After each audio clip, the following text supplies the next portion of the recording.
mic, camera, action. I'd consider myself a realist, all right? But in philosophical terms, I'm what's called a pessimist. Okay, what's that mean? It means I'm bad at parties. Let me tell you, you ain't great outside of parties either.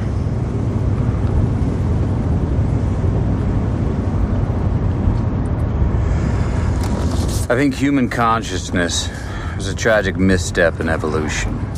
We became too self-aware.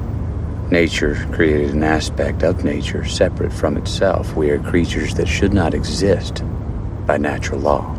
Well, that sounds god-fucking awful, Russ. We are things that labor under the illusion of having a self, this accretion of sensory experience and feeling.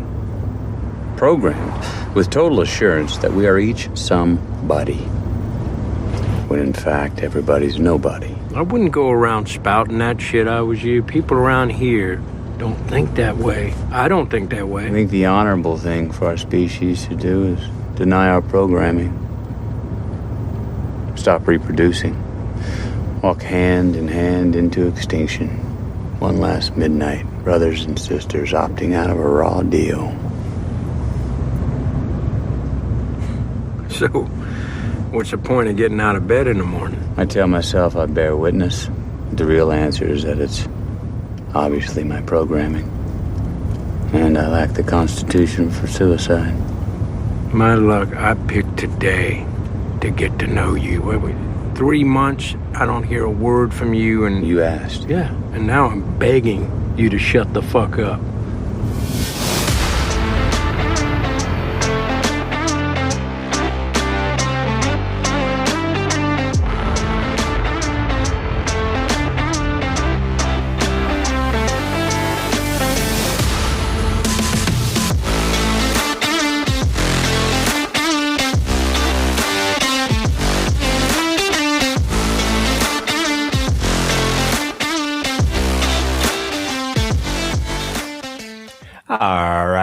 All right. Welcome back to the Filmography, the show dedicated to watching every credited film from an actor's complete back catalogue from past debut through to present day in chronological order.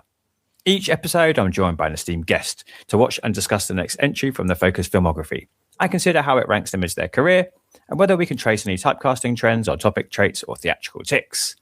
Today, I'm joined by sentient meat Matt Rodgers to discuss McConaughey's performance in True Detective Season 1 from 2014. We watch, you listen, and hopefully watch along too. Evening, mate. This is the first time I've broken the format to talk about a TV series, but it felt like it had to be done for this one. Can I stop you right there? Did you just call me scented meat? I did call you scented meat, that's right. Now that plays nicely into what I think is a great way to kick this off, is by what we discussed pre-pod is our respective roles. Who's Rust, who's Marty? I mean, I don't think you really want to be either of them, to be honest. Fair. The rewatching this, it's such a...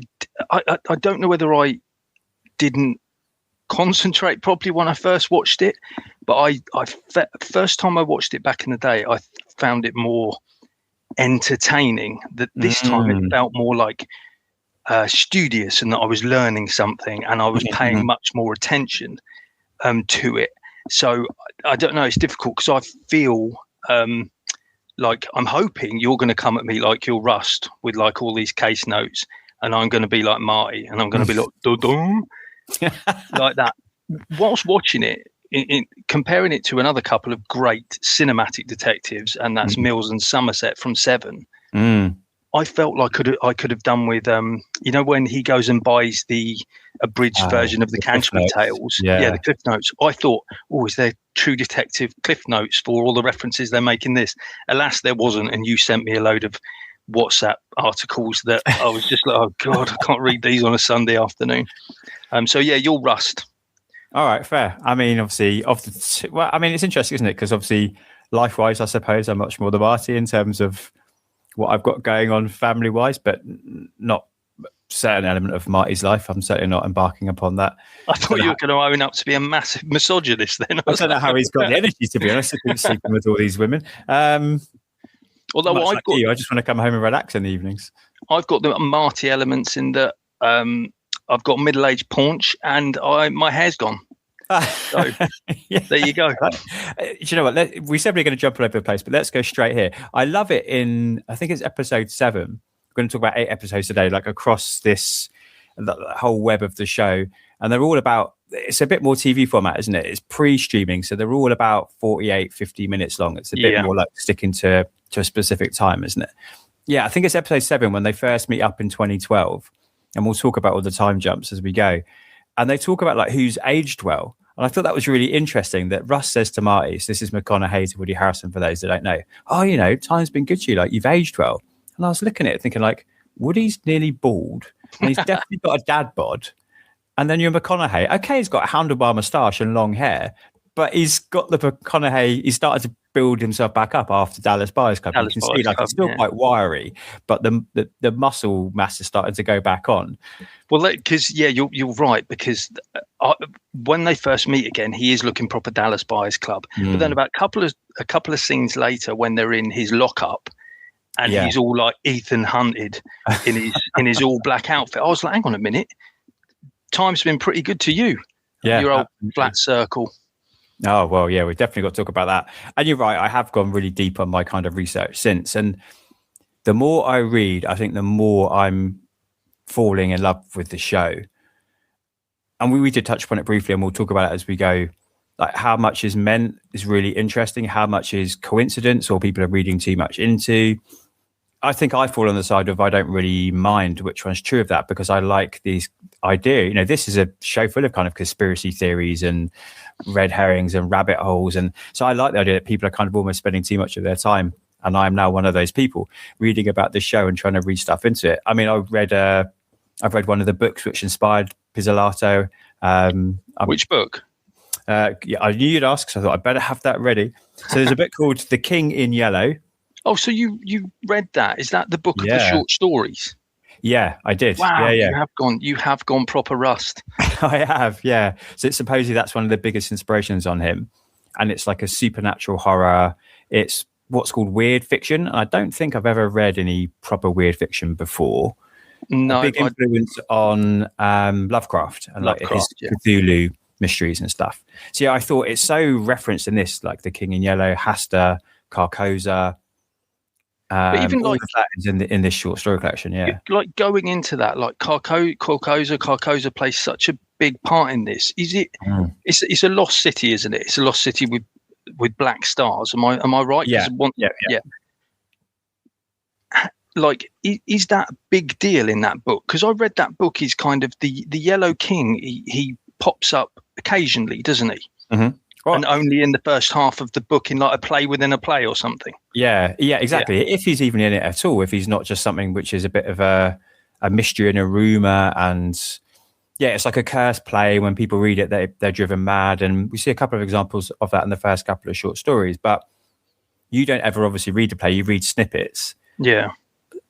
One big portion of which does reference Carcosa and Hasta and the Yellow King are all actually in True Detective Endora's diary. He's actually like literally word for word copied like a piece of the play script, which is in this short story collection. So yeah, it is. But I find even that really interesting in that Yellow King is this ethereal, ephemeral figure at the center of it all, which of course is what we have in True Detective when we find out eventually that it's, I mean, full spoilers, everybody, if you haven't watched True Detective, when we find out there's Errol Childress at the end. But I even love that, because is he even really, we don't know, is he the Yellow King? Is he actually done anything himself? Or has he just been, he talks about being a witness, doesn't he? He says like, I am the witness to this. And he's talking about his ascension. I just assumed he was part of that whole cabal that was... The Tussles and the Tuttle family thing, and he was in the video. I just thought he was one of the gang. And that's the way to see that, but we don't know, do we? Yeah. Well, it's hinted at right at the very end, without skipping right to the end, because once they're in the hospital beds, doesn't Rust make mention of? It's kind of like we didn't get them all. Yeah. And Mike says that's not the story we're telling, and at least we got hour one or something like that. So yeah, but yeah, the going back to the book, that feature. What was it called again? The King in Yellow. The King in Yellow. I also read that kind of starts off weird and horror, but then it evolves into a story about love. True. Yeah. So it turns into a love story. And to a certain degree, the arc of this show does because of the ending. Yeah. Because I find that I don't know whether you feel this, but there's a real. It's a game of two halves. It's a film of it's a series of two halves or 2/3 and a final third, and it feels like that the mysticism and the wormholes you've gone down are really confined to the first 2/3 of the series, and then it turns into something a lot more conventional, a lot more buddy, like a procedural kind of. Yeah. And I know initially people didn't like that, did they? They didn't take to the ending, or I've seen quite a bit of criticism about the revelation of Childress as the killer, just being this. I mean, he's kind of like a Timu 7 serial killer, isn't he? Yeah. Person tied to the bed. I forgot Anne Dowd was in it as his half sister as well. Incredible performance as well. Yeah. Just for like 10 minutes of screen time or something. Yeah, but she's brilliant, and Childress is a great serial killer, but I was like, is he what this story deserves, or is that the point? Is the point that they've only got one member of this insidious cult, or whatever it is, murderous cult that's spread across Louisiana? They're never going to get them all. No, I think you're right about all of that. I don't think even that's really the point of the show. The point of the show is the arc of Marty and Rust, isn't it? Which we'll definitely talk about as well. But I think, like I said, I'm not even sure if he is necessarily responsible. We know that they find bodies buried on the site, don't we? But was he responsible for doing those? Is he the caretaker of this site where they come and do all this stuff? And I think all of that's fascinating. And I agree with you. Is it enough of a revelation? Probably not, but I think that's the point. I think the simplicity of how the case is solved in the end is, and it's almost quite a straight line, is kind of the point of the show, is that it's what you see that's in front of you and the clues you manage to follow. And it's one thing, isn't it? Marty makes one comment, why the green ears? Maybe he's a painter, and you just see Russ' reactions like, fuck you. We have to talk about that. That is the weakest point of the show for me. It's a proper dropping the case file full of Polaroids, and the one that's on top is the one that is the catalyst for solving the case. I didn't like that. It's such a smart show, and I just thought it was just a little bit lazy to just be, we're sat here after all this time, and I just see this picture, and I put the clues together. I didn't like that. That's interesting, because the only analogy I can make is like being an attempted writer, which is what I am, but writing, and you write, and you write, and you write, and then you read, and you read, and you read, and you edit, and you edit, and you edit, and you get it to a point where you think it's done, it's ready, you send it off to somebody, and then the first person that lays eyes on it, normally in the first line goes up, there's a typo, there's a mistake, and I think when you're looking at something so much and so often, sometimes you miss the obvious thing that's in front of you. The Usual Suspects wall and the cup and all that. So I just wondered if it's meant to be that, and I'm not going to make excuses for the show. If that's something that didn't work for you, then that's totally fair. It didn't work. I kind of like that idea of, like it's been in front of me all along, and you can just, this is eating away at Rust for 17 years. So I thought that was kind of cool that Marty comes back into it. He's the quote unquote dumb one. He's the one that does the paperwork, where Rust does all the hard work. He breaks all the suspect's interrogation, doesn't he? I love that scene. Which one? Because there's two incredible scenes from McConaughey. Is the first one you're talking about, where he's talking to Charlie? Is Charlie's the guy in prison, is he? Yeah, Charlie's the guy in prison. The one I was referencing is just after he's spoken to the mother who's killed her children. It's when he walks out, and this is when him and Marty get really fractious, and he says to him, like, type this up, and Marty's like, who am I, your secretary? And he's like, no, I'm the guy who does the work, like, you'd be nothing without me. I really like the interaction between the two of them, that's where their dynamic had got to, that I'm the star and you're my backup. I thought that was really interesting. But the bit before that for me encompasses, like, I don't even want to say the duality of McConaughey's character, because it's so much more complex than that. But when he's talking to that mother, I think it's like Munchausen's by proxy. She's killed her kid, hasn't she? Yeah. It's the first thing I wrote down in the first watch. It's when he says, because he's been so like empathetic towards her, and then he just switches and he says, if you get the opportunity, you should kill yourself. Yeah.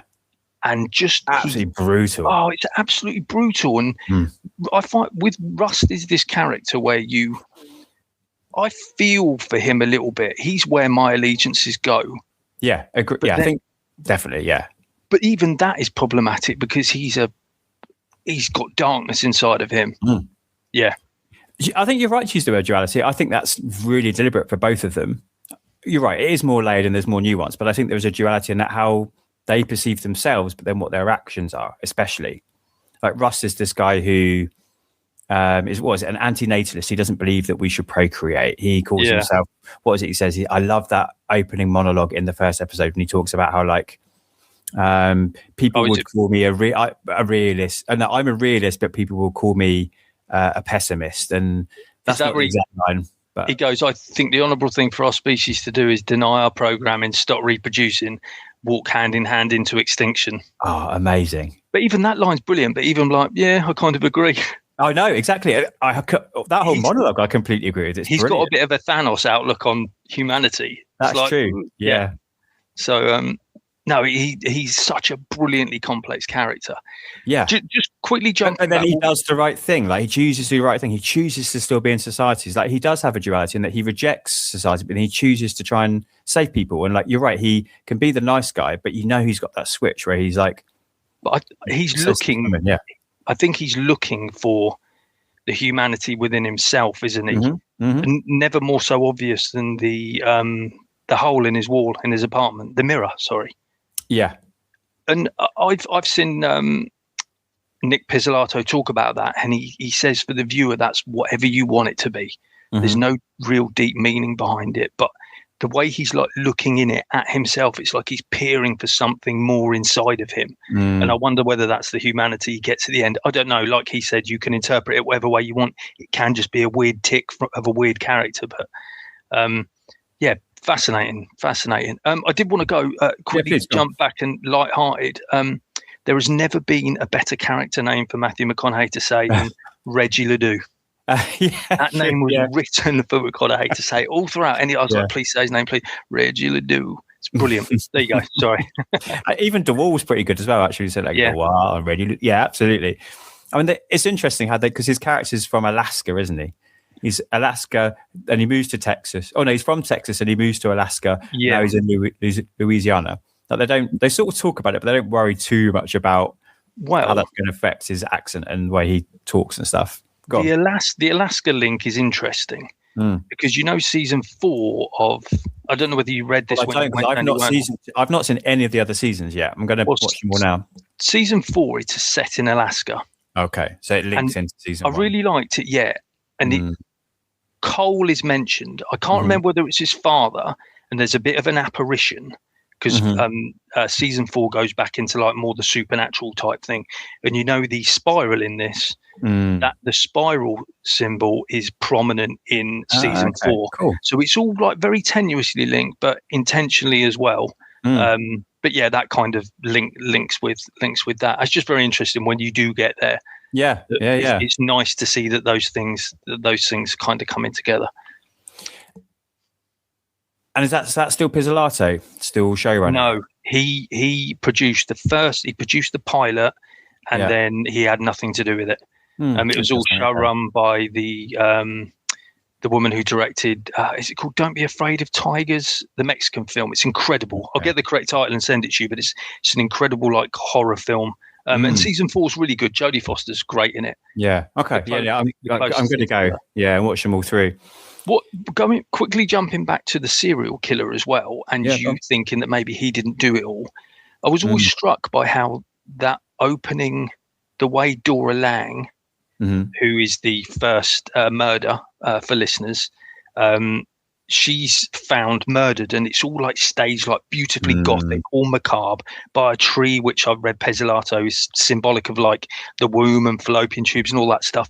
Yeah, much like Pan's Labyrinth, right? Yes, it looks very Pan's Labyrinth. That feels so out of turn with everything else, like the supposed killer's done. It's too showy. Yeah, it's almost very Hannibal, isn't it? It was a question I was asking, and this came out the year after Hannibal, which I thought I hadn't put together before, because I watched this before I ever watched Hannibal. I went back and watched all of that years later, but another brilliant kind of gothic macabre serial killer show. I had exactly the same question, like why is this been staged? It's clearly an invitation for somebody to start investigating. They've been doing this for however many years and getting away with it. It was only when we come full circle to episode 8 and we have the altercation in, if you want to call it, Carcosa, the ruins that they refer to as Carcosa as well. And he's talking about, come here, little priest. And again, he talks about an ascension and how he's one step away, I think, from his ascension. Yeah. And I wondered if that was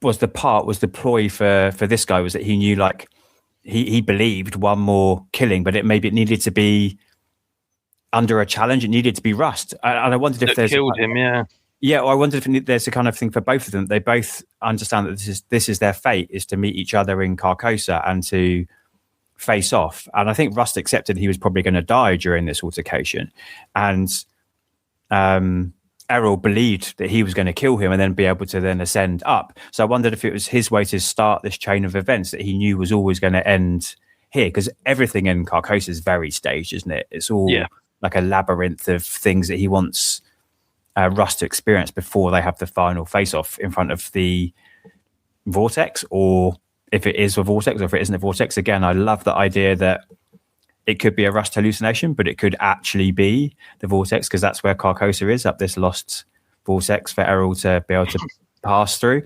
Obviously, you and I both feel probably on the side of it's a Rust hallucination, because we're more that minded, but I like that the idea is thrown out there that it could be something that is supernatural and real. What's the reference to priest? Because I know he calls him little priest. I think somebody makes reference to Rust being priest before. It might be another character, I can't remember, but I do know somebody calls him priest. So that plays into the whole like mysticism of it all, and all whatever roles they've got in this grand scheme. You're the priest, you're the killer. As for when the void opens up at the end, I liked that, because all that stuff kind of vanished in the second half. Yeah, the hallucination stuff. Rusts. Yeah, agreed. And so much of what's good about those early scenes is how unsettling, like the way it's shot and the way it's filmed. Like the shimmers and the bird formations that you think, hang on, is that happening? Is he the only one seeing that?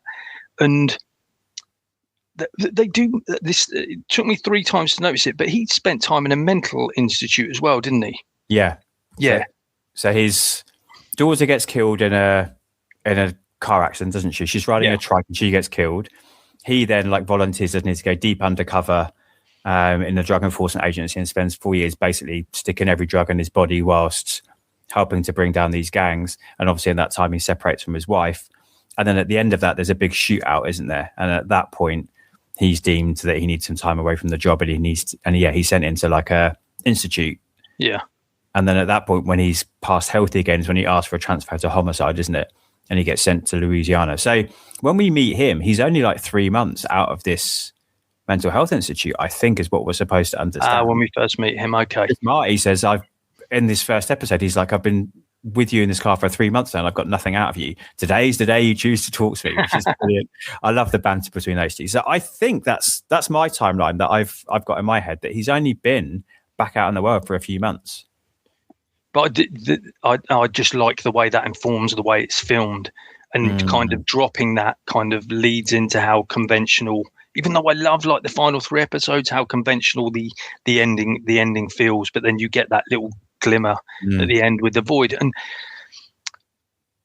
whenever there's anything like this in any film or TV series, and there's a character who kind of walks the line between what's real and what isn't, I always love to believe that there is something there. Yeah. I really like that. It's like, have you ever seen Midnight Special with Michael Sheen and the little boy? Like, I love it. Yeah. That kind of world. Yeah. No, it's the kid from Stephen King's It. Oh, okay. I can't remember his name, but very similar. Yeah. But that kind of thing, I like to think that's the world that Rust is like peering into, that he's got access to, that he can tap into. I mean, you watched this a long time before me. I came to this late, but something like The Leftovers as well, like this came after this. That idea of like there's those that believe and those that don't. I think that plays with that idea really beautifully as well. Obviously, Lost did it as well, didn't that sense of? And this was the first time I've really started to go down these wormholes, these rabbit holes of research. That played with that whole idea, didn't it, of like science and faith? And I think this is doing something similar. Marty is religion. It's religion and a different kind of faith here. But religion and belief, I suppose, here is the debate, isn't it? Yeah, he has his beliefs, doesn't he? He does, and whatever they are, he seems. Does he say he's agnostic, or was it Marty or Rust? No, somebody. I think somebody says Rust is. I can't remember. I'd have to find I'm not sure. Quote, because I don't think he's. He has his own belief system. Yeah, doesn't he? Whereas everyone else in this world that he inhabits is strictly, it's under the cross, isn't it? It's all very Bible Belt, isn't it? Yeah, it is, and because obviously Marty's Christian, but that's where you get that duality of him as well. Is that he believes in his Christian ideals. He sticks up for the people in episode 3 when they go to the tented communion. When Russ is being really rude about them, like calling them thick and fat and all these other things. He's a bit more, a bit less direct than I've been there, but that is what he's doing. But of course, Marty just is constantly breaking all the kind of commandments that he claims to believe in terms of adultery and... He's a massive hypocrite, Marty. Yeah, absolutely. Isn't he? So he has that duality as well. It's really interesting how both of them have these perceptions of themselves and their worldview, but both of them are constantly actually in battle with themselves and what that really is. Even like that, is it episode 1 or episode 2 when they go to the brothel? And it's the first time we see Russ kind of do anything that we were like, whoa, when he goes back into the garage and beats those guys up, like total abuse of his police powers, not okay at all. And it's the first time you're like, oh wow, we knew there was something in him, but not just darkness, but also like a moral greyness to what he'll do, what it takes to get this case done, which we laud in these characters. We laud it in Riggs. We laud it in Jack Bauer. We laud it in certain characters.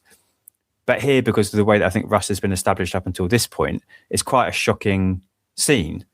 So both of them are constantly doing this, aren't they? They're like breaking their own rules all the time when it suits their needs or their impulse at that point.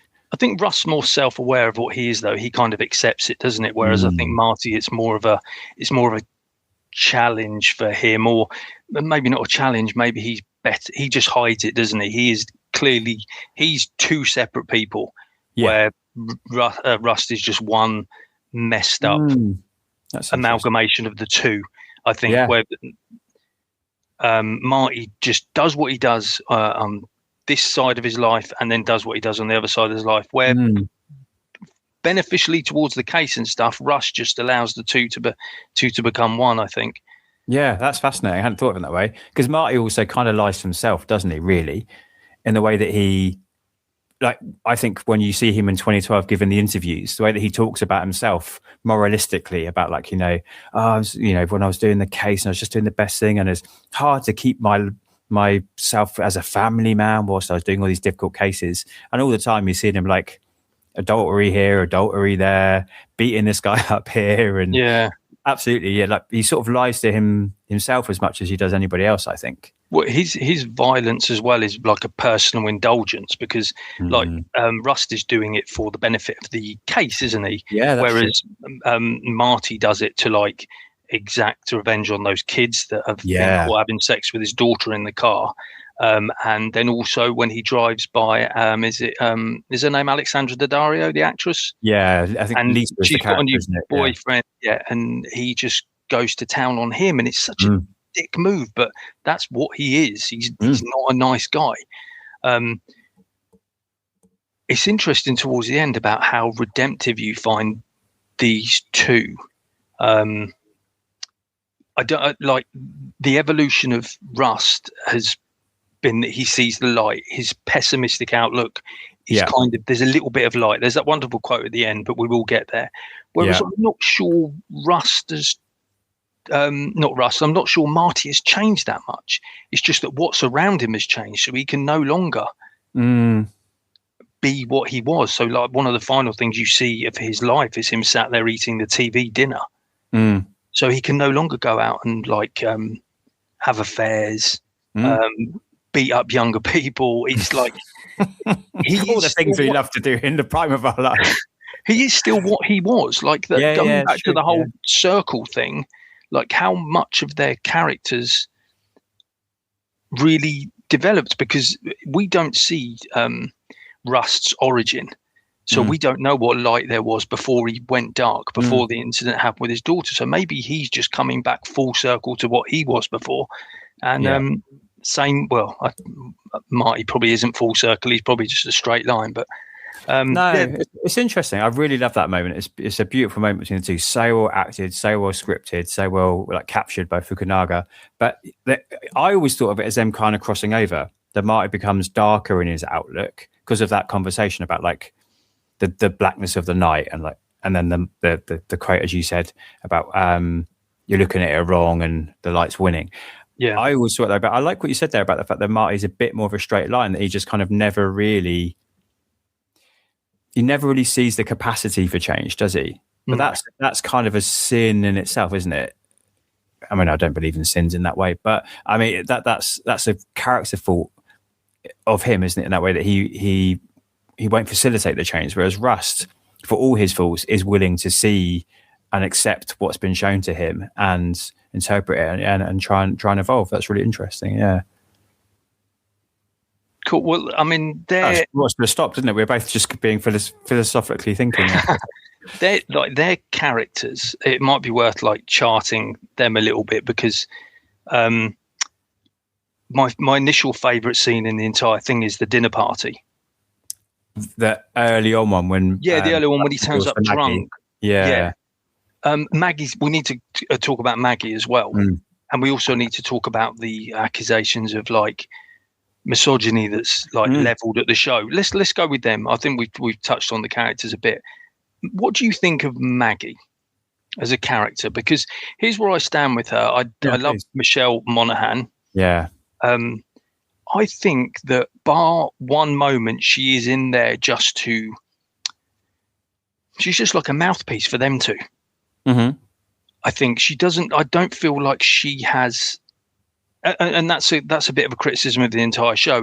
But it's also like women are either victims or they're as prostitutes. Yeah. And it's an age-old story, but it kind of goes into that. It fits the story. It fits the narrative. That's not an excuse for it, but it does fit the narrative, because you know there's a lot of texts like this in the past where it's like people killing prostitutes, and then men saving the day.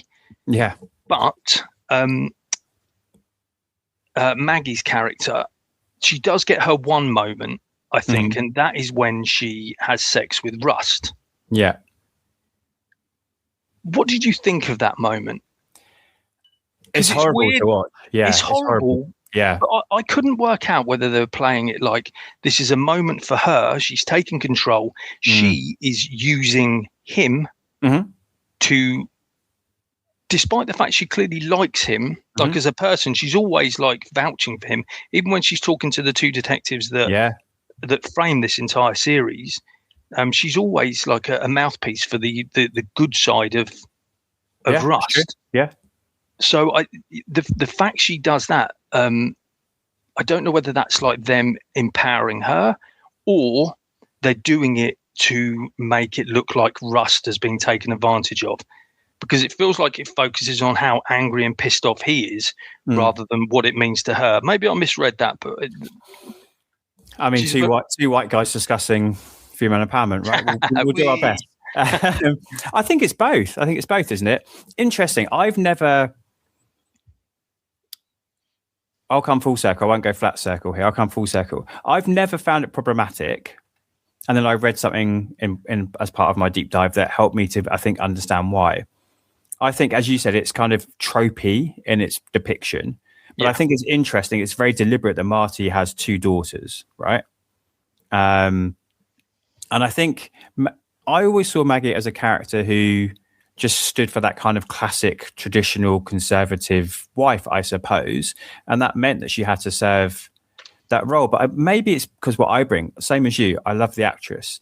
And in roles I've seen her in before, it has felt like she's had agency. So I've sort of felt like maybe I brought that into how I viewed her in this role, not as a character with full agency, but as somebody who she is making choices, right?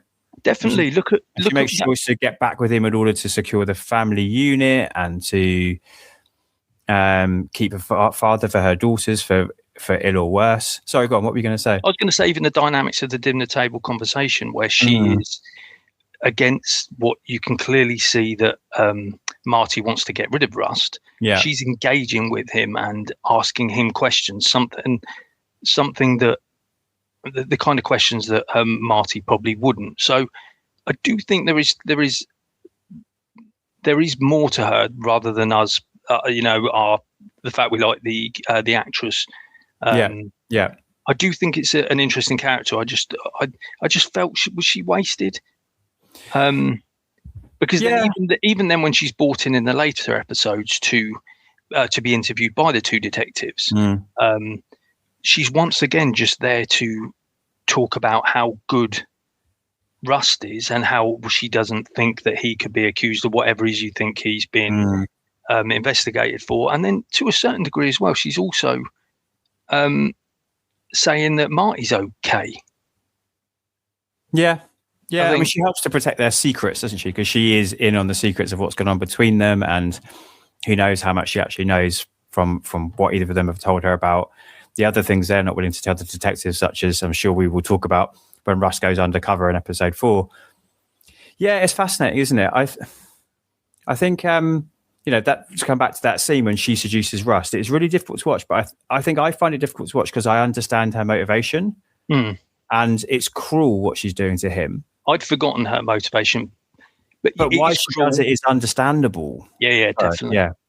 Yeah. So you're kind of on her side, but you're also not on her side. I think it's a really complicated scene, which is why I find it so hard to watch. And even to articulate how I feel now, I don't think I can do it properly because she is in a horrible situation for her and her daughters and what she wants for her future.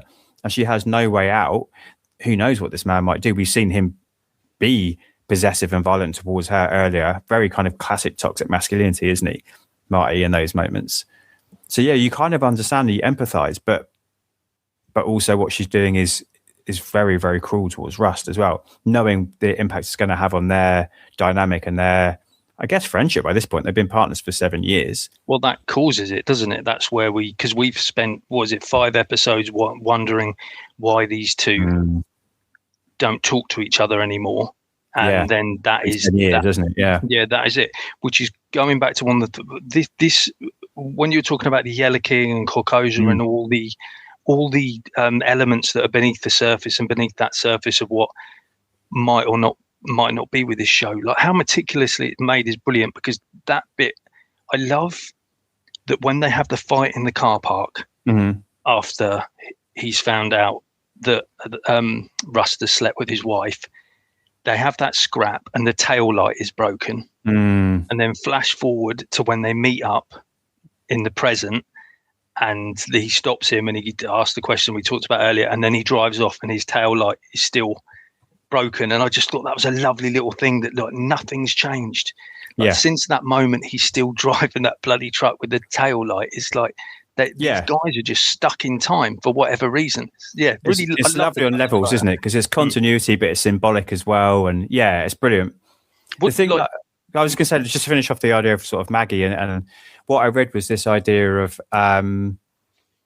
how everything, we see the show only really through the eyes of Marty and Russ for a start, don't we? So Maggie does have a whole internal life that we don't get to see. She's obviously an amazing mum to these 2 daughters, and whatever else is going on in her life, we don't get to see that because it's not important for this story that we're seeing. So I always think that's important in terms of storytelling, that 100%, yeah, that there is something else going on, but we're not privy to it. But also that what I read was this idea of like everything that's going on through this investigation has a kind of wider impact on everybody around them, even if they don't realize it. So I love this idea, this really great sense of thinking about Marty's eldest daughter, that the reason she goes through this transformation that she does and becomes a classic quote unquote goth kid and starts experimenting with sex, as you said, she's caught in a threesome with 2 guys in the back of a car. All of this is not because she's necessarily knows anything that Marty's been doing in his own life or the cases he's been investigating, but like this kind of perversion of society of this area in Louisiana through the power of the Yellow King and these people is what's affecting people. And there is a line earlier on about like dirty girls wear black and dark makeup or something, and then that's exactly how you see her later on. It's brilliant. Isn't it the grandfather talking to Marty? That's right, when they're walking around. That was what I was going to go on to about Marty's daughter, because I remember the first time I watched it, I didn't notice there's a bit where she's laid out her dolls in the ring of 5 men with a figure in the middle, a bit like the VHS videotape we see later on. And like the Ku Klux Klan picture we see on the shelf as well. Yeah. And there's also, I mean, I didn't spot this. This was just what I read in an article. On her bedroom wall, there's like spirals. Oh, okay. A drawing of spirals. So like you say, like subconsciously, or because of the atmosphere that they live in, you know, you could think it's literal and she stumbled across a file, like one of her dad's files, and she's seen stuff she shouldn't. But I like that idea that you suggested, that it's something in the air. Like, what does Rust say about aluminium and aluminium ash? Aluminium ash. And that's nice that you know there's something hanging in the air, because that manifests in like the visions he sees, but also later on, I mean, he's drinking aluminium cans, smoking cigarettes. So it's so cool. That is the world. That is the world. Like you said, they're the bits that I completely ignored first time, and now I love piecing it together. And because he references aluminium ash in episode 1 and episode 8, doesn't he? So he's talking about the area and how like I don't like being in this area, and of course that will end up being the area they go back to and they're investigating for episode 8. But you're absolutely right. That sense of like, in all the interviews, he's getting drunk, constantly drinking cans of Lone Star, which is also another cool little meta reference, because of course he's in Lone Star. I don't think they meant, and smoking, non-stop smoking and non-stop drinking, isn't he? Which feels very, very deliberate. I hadn't thought about either until reading stuff online and then like piecing it together. But also tells you about him as well, subconsciously, that he has at this point given in. He's accepted that this is all he can taste. He's accepted that this is the world he's in, isn't it? That I will just keep consuming this aluminium and ash because this is the dirty world that I'm in, and I'm not willing to fight it anymore. I think it's brilliant, like that kind of symbolism. He also doesn't he make like 5 figures in a circle as well with his the cans. I think that's a kind of, because the time he does that is when they drop the breadcrumbs of you thinking it might be him doing it. I never bought that.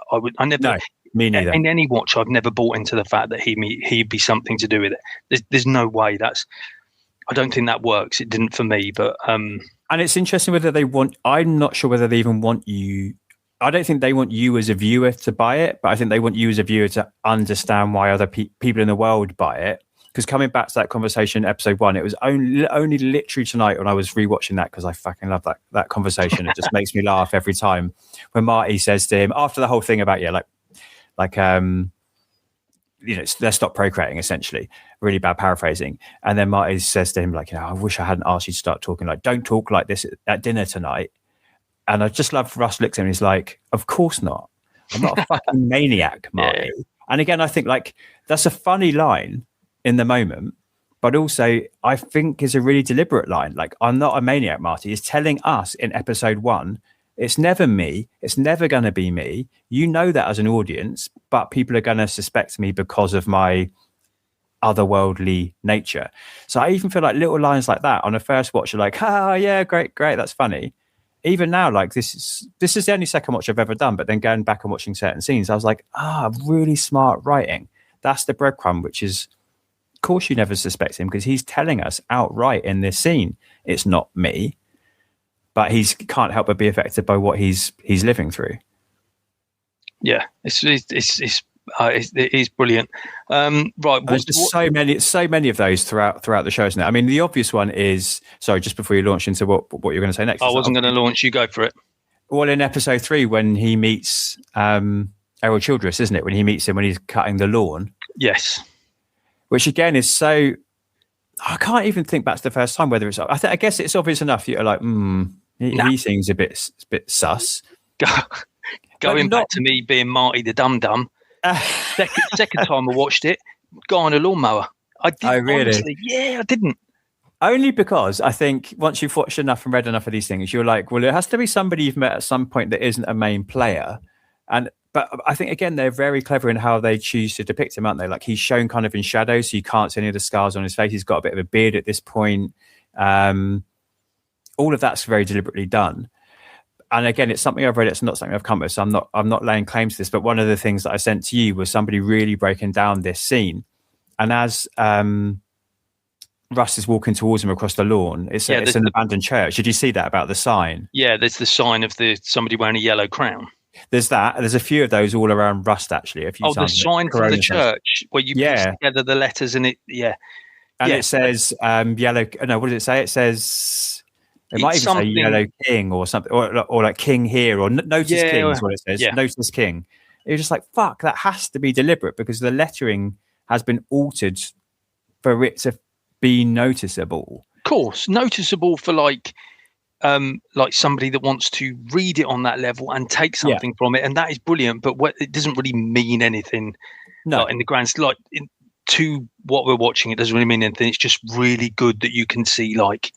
Well, I guess it buys into the whole mysticism of it, like the signs and it does work. It does work in the narrative. It is very, very, very clever.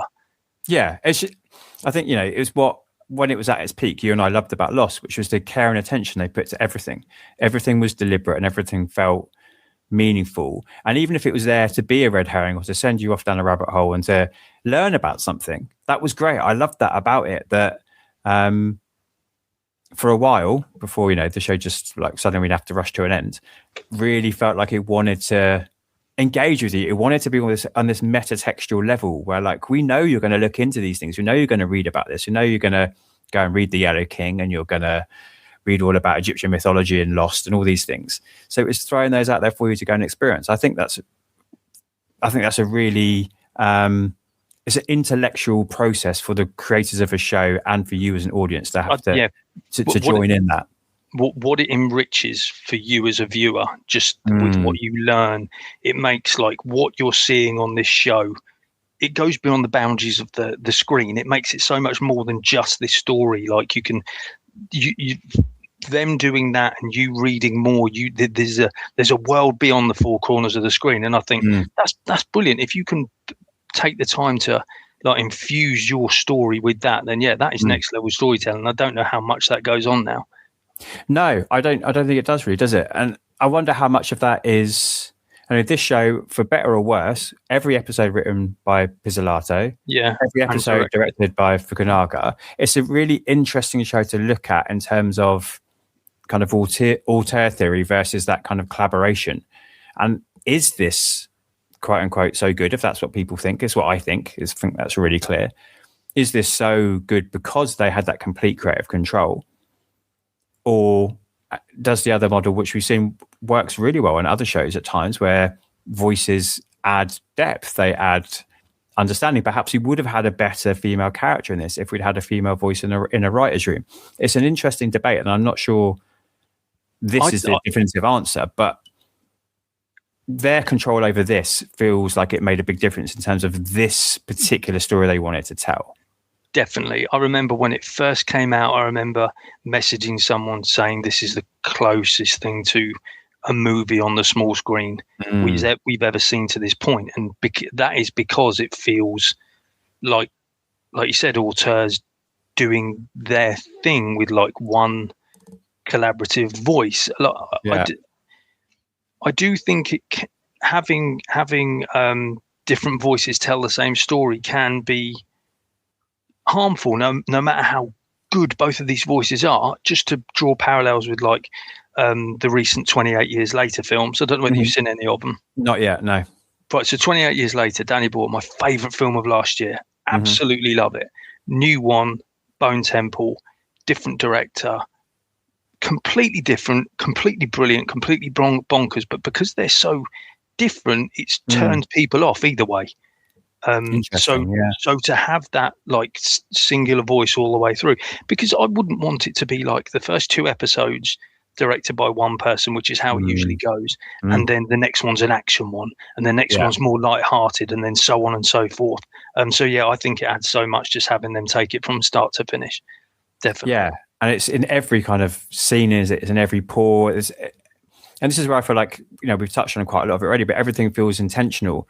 To talk about Fukunaga for a second, like reading about the things that he himself was doing. He was going the extra mile, going out, and as often creators do, you know, going out with detectives and learning about the job. But little things like choosing different cameras for the different time periods, stuff that probably some people might not notice, stuff that if you're a techie and you're interested and you're geeky at that kind of stuff, you'd want to read up into it. But, you know, having a particular style in a shot for the 95 and then the 2002 and then the 2012, and thinking about how like this is nostalgic, so we'll have a bit of a softer lighting scheme here, and this is the now, and everything's sharp and everything's coming into focus as they solve the case. So I'll use a more up-to-date camera, and how brilliant is that he's gone that extra mile. It's not just here's a camera, let's shoot this thing, or what's available to me and what's the best. There's like deliberate choices being made on every creative level for this. It looks incredible as well. I mean, I'm not the only person that said this. Everyone says this in any positive review of it. Louisiana, and using that just the decay of everything and how rotten everything is. That is, it's a cliche to say, but it's as much a character as anyone in the show. The backdrop. The thing that stood out to me, and it's so minute about how great this show is, everything's grubby, right? From like the sweat on the shirts and stuff like that. You know, McConaughey looked great in sweaty Deep South and A Time to Kill. Very different Deep South here, but fingerprints on a toaster. There's a bit where he goes and he meets up with somebody whose son's gone missing, and I just couldn't stop looking at how dirty the toaster was. And I was like, and there was fingerprints and everything. I was like, that is so brilliant. But that kind of the minutiae of stuff like that is like that's the detail. Yeah, that's throughout the entire show, for like in every character, in every plot choice. Yeah, I love it. It never you never. What's the phrase I'm looking for here? You never like drop out of the story. I mean, you know, sometimes when you're watching something, you're like, it kind of loses you from it, and you become aware you're watching a show, or you're watching a movie, or you're reading a book, whatever it is that you're doing. You kind of lose the narrative for a second. You lose where you are within the world of the show. There's a particular phrase for this, and for some reason, it's just not coming to mind. I love that idea. Like the whole thing feels like a bit of a dreamscape. That's why I fell into it. I don't know whether it's like because of like the way it's shot and whatnot, but the whole thing feels like you're in it. I also liked with Louisiana as well the fact it feels like a forgotten world. Which I think is important for the fact that like a lot of the victims are prostitutes. A lot of the stuff goes away. A lot of the crimes are committed and they're unaccountable. It's a proper turn a blind eye place. Isn't it? And I love the way they do that. And it's also very interesting. I don't know how much you want to touch on this, but the parallels with things going on in today's world. Yeah, go on, talk about it. Well, you know, like the Epstein files. Okay, like there are so like the high-powered people doing these things. Conspiracies about it, but there's factual things about it. The fact Tuttle has a terrible hairpiece. Sure. It's kind of, there's these parallels, and this was before any of this came out, but it's kind of like because it was based on or it was informed by Did you read this? The Hosanna Church scandal. No, I didn't know. Tell me about it. A true crime case where a church set up in a similar way Tuttle sets up his schools and religious foundations, systematically abusing children. And there's Wikipedia, and there'll be true crime podcasts based on that. But the fact that this is rooted in truth, and things like this are, on my social media timeline all the time about people and whatnot, it just draws it into stark reality that this kind of stuff is going on. And because it's going on in this place, like this forgotten place of decay and rot, and nobody cares, it means people will get away with it. And we live in a society of non-accountability, none more so than in the world of True Detective, because with that ending that we've already discussed, they're kind of like, we'll take the small victory, we got one of them. Yeah, we got one of them. So I just thought that was really interesting. Yeah, it's fascinating. Yeah, I'll look into that story after we've spoken. There's I guess the word is authenticity, isn't there? There's an authenticity about everything that it does. It feels like to be basing it off something that's actually happened, to make everywhere look real and lived in and taking care and attention to that. At points, it reminded me, obviously this came before it, or actually no, I think Justify came before it, didn't it? But there's probably a little bit of crossover at points. This felt like it could have been of a piece, like maybe Raylan would drive through and meet up with Rust at times. But because that's a lot of what that show's about. Those people that are forgotten in these areas. And that is Kentucky. Obviously, here it's Louisiana. But particularly the priest, the tented church, that made me think of Walton Goggins there when he's going through his preacher phase. And is that Shea Wiggum? That character? Yeah. Okay. Love to see Shea Wiggum, right? So we're always happy to see him.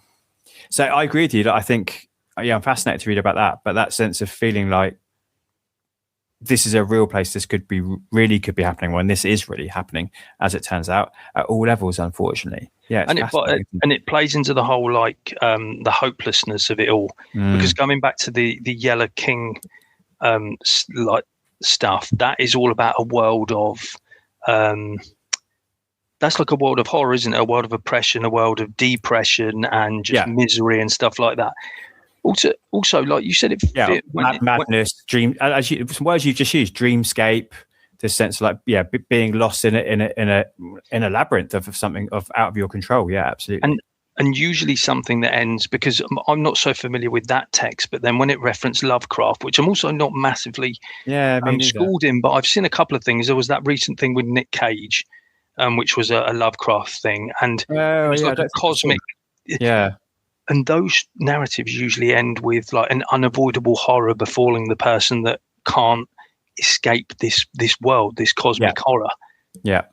Which is where maybe True Detective hints these characters going, because throughout the whole show you do think something bad's going to happen, because remember Maggie says to Marty in one of their last meetings that we see, where she says, were you here to say goodbye? Is this you saying goodbye?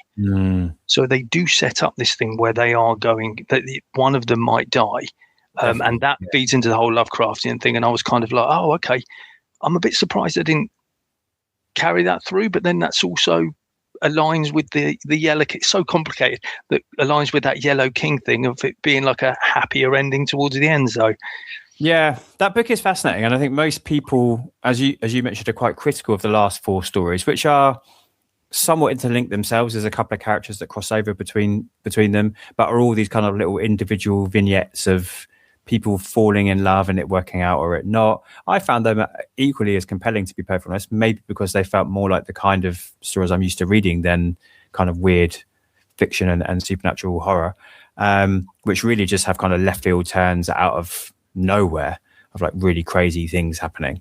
But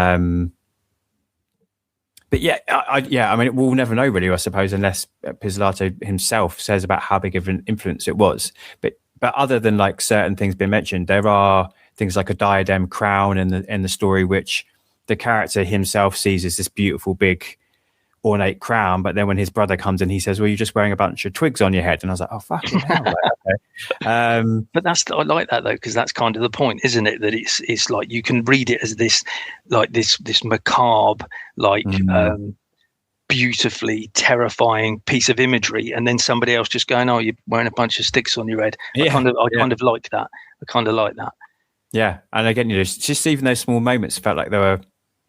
Obviously, that's where we first meet Dora, and that's what they've done to her. They've adorned her with the crown, and it's not for everybody, is what I would say. I won't be reading a lot more of that kind of fiction, but I'm really glad I read it to see. There's no doubt in my mind it influenced the direction of this story. It influenced the hints of supernatural stuff, even if it is ultimately rejected in favor of a more straightforward kind of procedural, as we've said. It's there in the background for sure, and actually these stories are often there in the background. Like it's characters saying like, "Oh, so and so down the road's read the King, and he went mad, didn't he?" And then somebody will accidentally come across it, and they're compelled. They can't help themselves but pick it up and read it.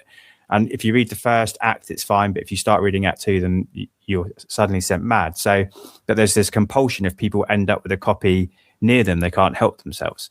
But it's always this. Is that what happened to you? Yeah, quite possibly. Have you gone mad? I'm well on my way. So even that was kind of what's going on True Detective, isn't it? There's these things which are kind of, they're just there out of reach and they're just there happening. But I do like that, but I also like when you look at how grounded it is as well, because I do love the horror of it too. Like with is it Reggie Ledoux who's got his father tied up on the bed? Is that Childress? That's Childress, yeah. Childress' father. I mean, that once again, that's echoes of Seven, but the horror, and like Texas Chainsaw Massacre or something like that. I felt, because when they go, I remember the first time I watched it, and this is harking back to TV being on every week and how brilliant it was that there was like dumph, like the lost dumph, and you're like, oh my god, I've got to wait 1 week or 3 weeks for the next one. Yeah. But when you saw Reggie Ledoux gas mask, episode 3, against like the green, because I love the way they put these moments of horror in a setting of like beauty and nature and life, and that bit for me, that's one of my favorite moments of the entire show. I agree, and then it's so annoying when episode 4 starts and it's not right there. You're like, what? And then it doesn't even get there by the end of episode 4. It's so frustrating, but then you obviously get something else good that's in episode 4. So whilst we're there, shall we talk about it? Yes, the scene everyone talks about. Yeah, secret undercover case really drags on for most of the episode. And I'm saying, I don't mean the word drags on negatively as somebody might use it. Like it fills up quite a dominant part of this episode, doesn't it? Seeing Rust undercover with this former biker gang. He was a group that he knew when he was undercover with the DA for a few years ago. They really kind of stretch it out, and here is that first time of kind of proper police procedural stuff, isn't it? Of seeing a case unfold kind of bit by bit, and seeing how deep Rust will go.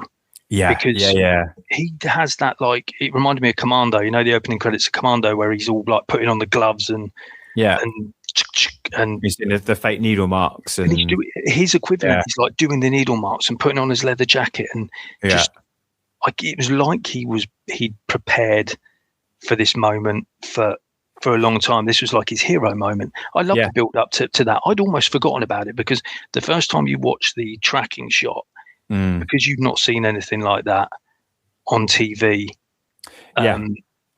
you kind of forget what's come before. And what comes before is brilliant. The build-up's brilliant. Like him, like talking to Marty about like this is what's going to happen. Like telling him like if things go south, and like it kind of raises the stakes. I mean, the stakes are there already, but it just by introducing like the people he's going to meet, and just the tension, and then the release of the actual shootout. Yeah, it's masterful. And I know everyone says it's the greatest sequence in television history, but it is one of them for sure. It's definitely up there, and the stakes are high, aren't they? Because we know if we lose Rust, we know the case is done. Like Marty can't see this case through to the end. So of the two people you want to be put in this situation, it's Marty. Really, we can afford to lose him, but he doesn't have the skill or the expertise or the background or all of it's really fascinating, isn't it? How again we see this another layer to Rust, and how he can become completely convincing as this other guy. Almost instantly, you can just flick a switch, and suddenly all these bikers, all these criminal gangs, all these kind of drug dealers, they will just totally buy that he's this person. He's able to improvise his way about where he's been and why he's not been around for a while. And it also plants the seeds that you've been thinking about this entire series, that, gosh, should I be rooting for this guy? Yeah.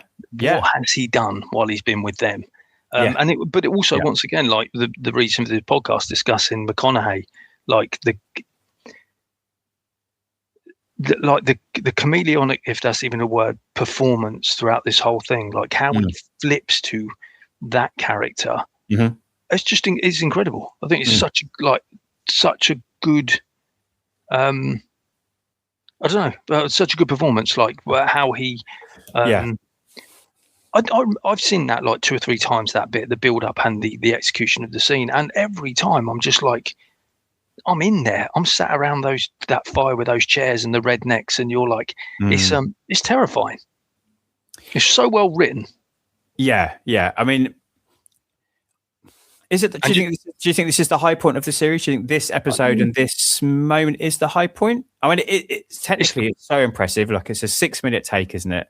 I don't know whether it's my favourite moment, but it's so well like stitched together, because having him talk there and also having Marty being a bit of a doofus trying to get in, not really being a doofus, but being so out of his depth and dressed incorrectly and trying to go up to that little speakeasy, what's the password kind of whole thing.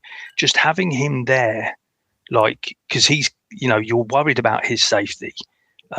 For being ill prepared, but then you're also worried about McConaughey's safety. Will he give Rust away? Deep. Yeah. As well, yeah. And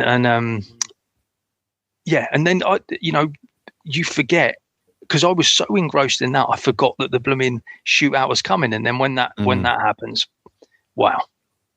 Yeah, it's become almost cliche now, hasn't it? A oneer, but I don't know. So this is 2014. I don't know how many, particularly not on TV, and that's the kind of somewhere I want to go next, is talk about the impact of this show perhaps on TV and the landscape of TV and film, and then we'll talk about McConaughey in some depth. I don't know how much this had been used really at this point. I mean, when's Children of Men? Is that before this? That's before this, isn't it? Must be, but the only other time, like De Palma always used to do it, didn't he? He did, yeah. He did it with Snake Eyes. Yeah, I mean, obviously it was a well-used technique, but I think it's TV. Yeah, I think that's the big thing. Is that Children of Men was 2006, so that was really celebrated, wasn't it? That was Cuarón doing that and that. And I think that's where I want this conversation to go for this part. Is this the one? Is this the milestone? We've had Sopranos, we've had The Wire, we've had Lost, we've had other shows which have made TV more prestigious, but it feels like this, in terms of the quality of this show and the filmmaking, is the only term I can use, and securing both McConaughey and Woody Harrelson, who are film stars. I know Woody Harrelson wasn't always, but at this point in their career, they are film stars, particularly McConaughey. He's just coming straight off an Oscar. Is this the turning point? Filmed this straight after, I think. So he'd already got the Oscar and then he signed on for this. Oh no! He filmed this before getting the Oscar, but straight after filming Dallas Buyers Club. I wonder if it would have been different, because is he a producer on this as well, or just on the latter seasons? Okay. No, him and Woody are both producers on this, aren't they? So, is this the right? Let's quickly jump back to what you think this influence is. Very quickly, we'll go back to that. Have you seen The Rip yet with Damon and Affleck? Yes, yeah. Because that whole film reminded me of this sequence. It felt like this sequence. Good point. So whether that's been influenced or not, this do you know what? This True Detective for me feels like Arctic Monkeys before people discovered them. Yeah. Okay. Yeah. In I mean, I'm not a massive fan of Arctic Monkeys, but everyone like loves them, and I don't feel like it gets the credit it deserves. And I wonder whether that's because of the reception to the following seasons, because I know seasons 2 and 3 in particular, I mean, I'm a big defender of 2 and 3 and 4, but it sullied the brand a bit too much. So if you mentioned it, people would probably go like, oh god, yeah, but season 2, 3 and 4, rubbish. So it's weird, because even at the time I don't remember being able to discuss it with a lot of people. I think it was kind of if you kind of thing.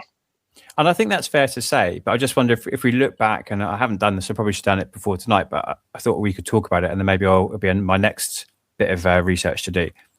If we look back at kind of that turning point where film stars started to say yes to TV series. Now we've got Sylvester Stallone and Tulsa King for seasons and seasons and seasons. He wouldn't have done this 10 years ago. He wouldn't have done Tulsa King 10 years ago. So is the quality of this as being like, it's like, as you said, watching an 8-hour movie, and the fact that you've got two bona fide film stars in the lead roles, and more than that, really, Michelle Monaghan's a bona fide film star as well. Can we kind of put a flag and say, like, perhaps this is one of the key moments, if not the key moment, where suddenly it's okay to be a film star and be in a TV show because, whoa, look at what you might make. Most definitely. It's one of the most important ones to me. I do remember when this came out, it was a big deal that McConaughey was doing TV and that both of these were doing television. And then all like the awards season, because they cleaned up at the awards, didn't they, the following year? Lots of noms, but Breaking Bad was in season 5, so you got most of the awards. So that got drama, and Cranston got Best Actor. And I mean, how McConaughey did not get actor for this, I don't. Maybe it's just because he'd won the Oscar and they were like, he doesn't need. Maybe. And it depends whether like Cranston had already won like 4 in a row before then. If so, then that's even more criminal. But yeah, you're definitely correct. I think this was the thing that tripped people into thinking, hang on, I can get credibility from the small screen and then use that to further my career on the big screen. Because in the wake of this, who else has moved? Like, I mean, Harrison Ford does TV now. Yeah. I mean, almost 2 dozen now, right? Nicole Kidman does TV now. She does so many TV shows now. Yeah, all these people who probably wouldn't have even thought about it, as you said, because TV was always the lesser cousin, wasn't it? I think is the phrase of films. It was the thing which threatened film to begin with when it first came out. But even like filmmakers then started going into doing TV, because before this, I think like, obviously Spielberg and Hanks had produced Band of Brothers, but after this now, like, I mean, you got the Russo brothers doing their Amazon TV show.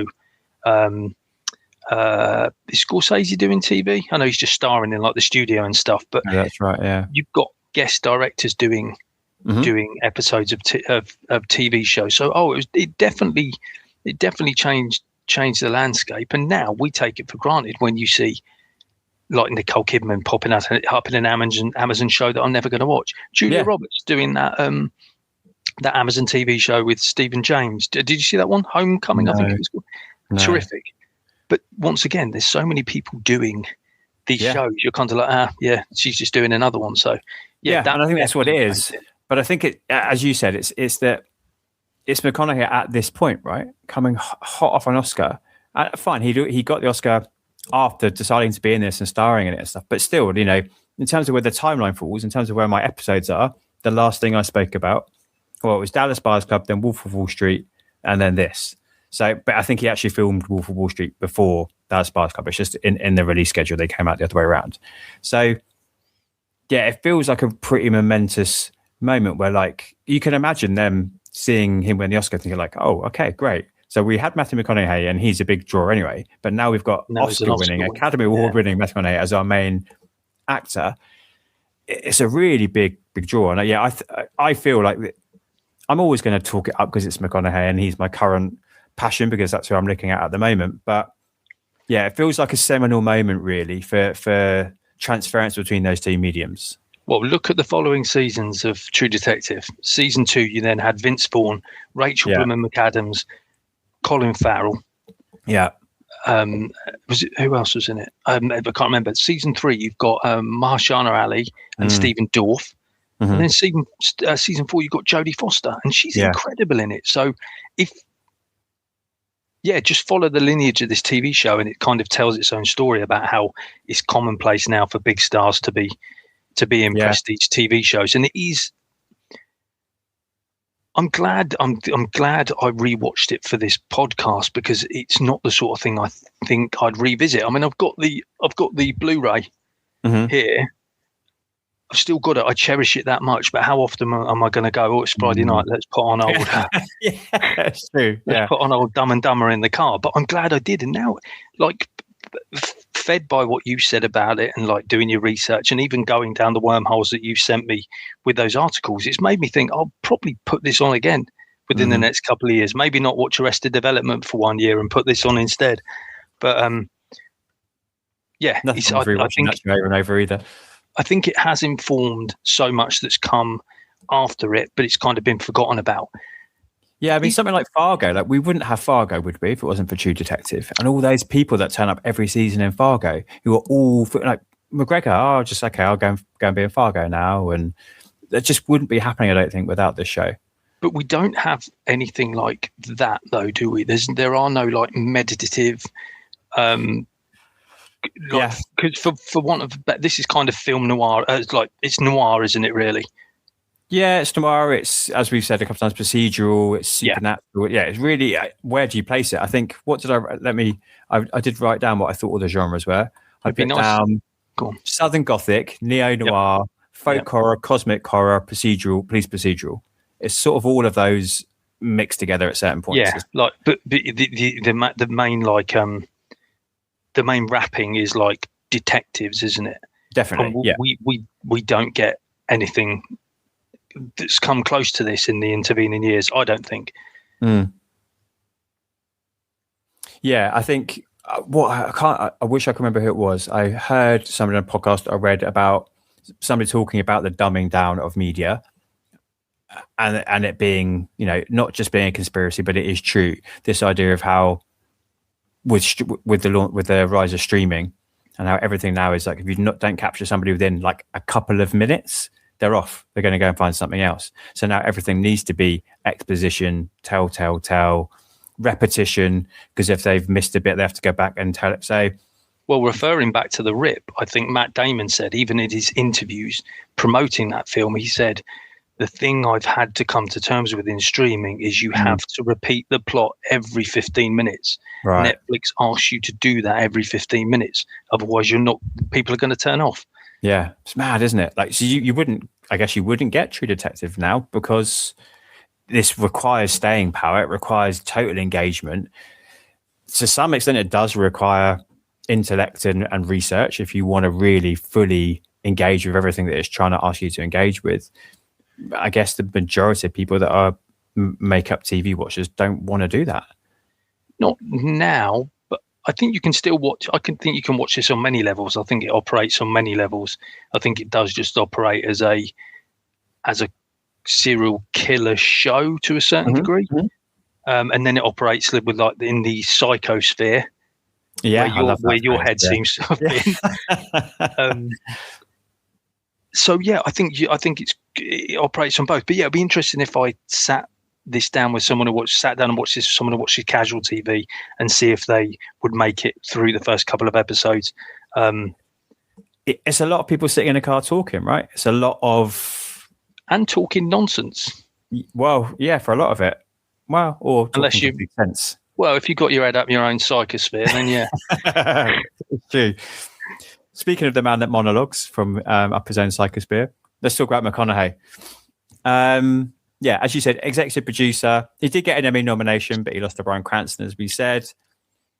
Best he's ever been, I think. Best he will ever be in the show. I can't think of anything I've watched up until this point. This is now episode 38. I can't think of anything I'm going to watch from this point that can get anywhere close to this. I don't think so either, and I think that's basically because it's on TV. So he's afforded that time to sit with the character, and exactly, he is afforded that. I mean, I don't know what else would come close for him in terms of like the complexity of the character and being afforded that space and just being able to, but just like the way you feel about him throughout the show, the way the writing and his performance kind of manipulates, because like Dallas Buyers Club, you've sympathetic character. Yeah. Interstellar, heroic. So you're going to be rooting for him. He's like a broken man as well. He's doing it to find his daughter. Quite similar to this then, I guess. A lot of, yeah. Massive in terms of vortexes and time and 100%. Yeah. Yeah, I'd never thought about that. Maybe I'm not Marty after all. Maybe I'm Reggie Ledoux. So yeah, like I do think it is possibly his best performance if you look at it with the fact that it is a television performance. I don't think he's come close to it. Not his fault. TV just allows for it. I'd love him to come back and do another series of this. I know there's been rumours and talk, and they both, like, I think Woody Harrelson's kind of gone, I'll do it if he's going to do it, but he's never going to do it. And then McConaughey's gone, I'll do it if he's going to do it, but he's never going to do it. Yeah. So there's kind of that thing. Would I want them to? It would be great if they revisited. No, actually, no, it wouldn't. It wouldn't. Leave it like that. You're right. Yeah, leave it like that. I mean, they've obviously got their new show coming out, haven't they, called Brothers or something like that, which is going to be this weird meta comedy about... Because they are brothers, aren't they? There's this rumour, isn't there, that I think it's McConaughey's mum and Woody Harrelson's dad knew each other in a time in a bar or something. Dad were separated or something. Yeah. But surely somebody would have noticed they're being pregnant for 9 months. I don't know. But yeah, I think that would be quite good fun, won't it? And that would be silly. That's going to be on Apple TV, isn't it? But that won't be as good as it's nowhere near. And I don't think touch this. I don't think go back. It will never be as good. And I like what you're saying. I agree in terms of like McConaughey having space to play the character, but it also feels like the role that he's been building up to.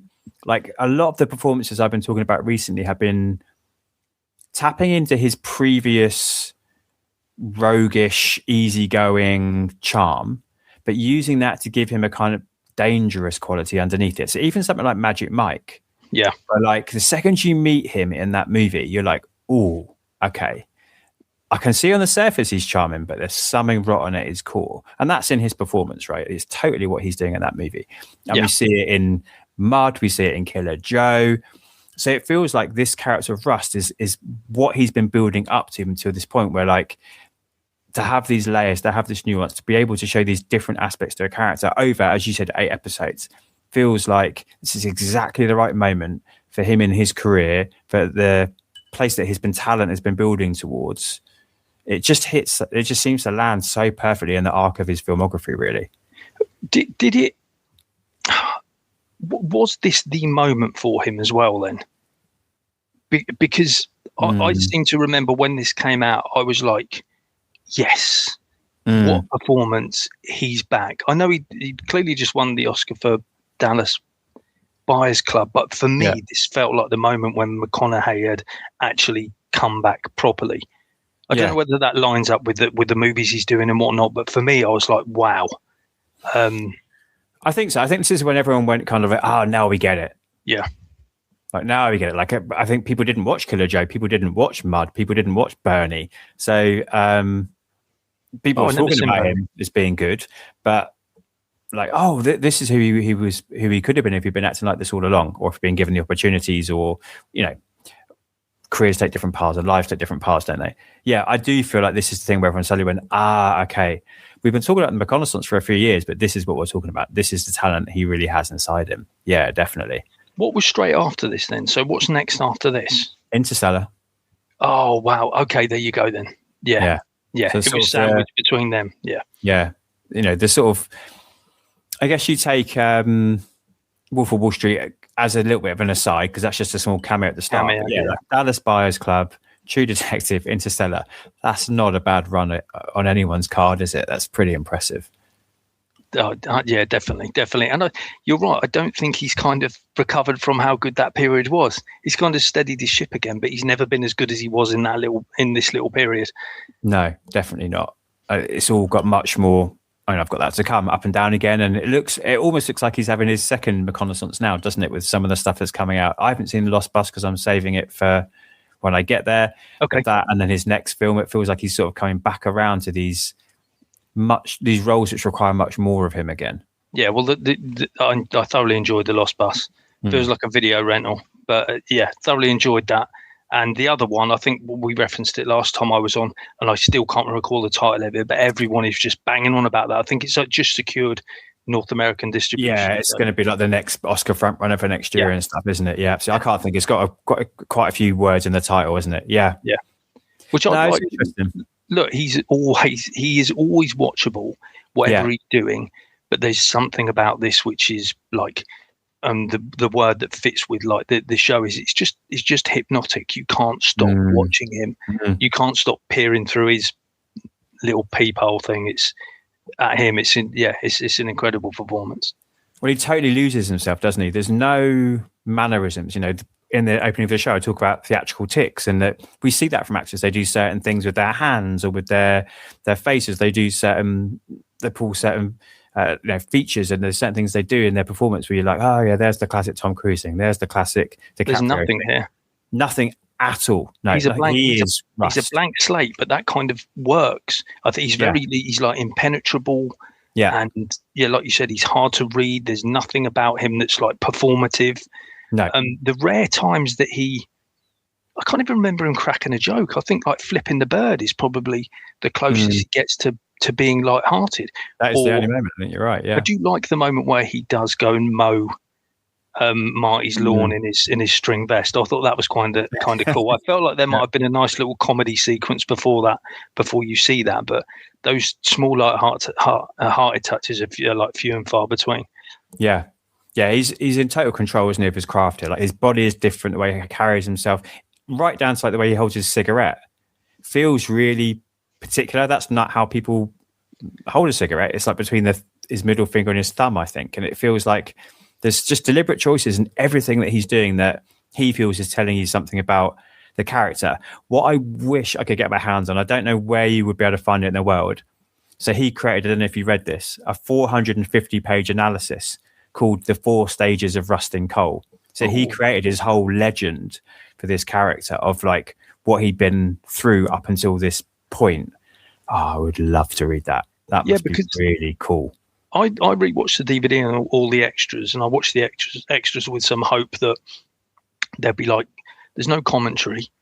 Right, yeah. All the like talking head bits are a little bit PC, or them two just messing about. I just wanted a little bit more. And yeah, holding the cigarette as well, that makes me think his fingers stink. Might be a weird thing to say, but that whole ash and aluminium and just the smell and just stuff hanging on you. That all that stuff. And I'm like, just seeing you do the movement actually, it makes a circle, doesn't it?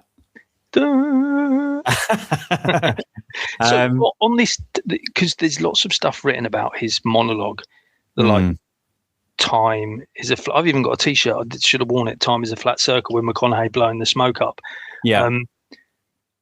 What about that? I can't believe you've not really mentioned that, because not yet.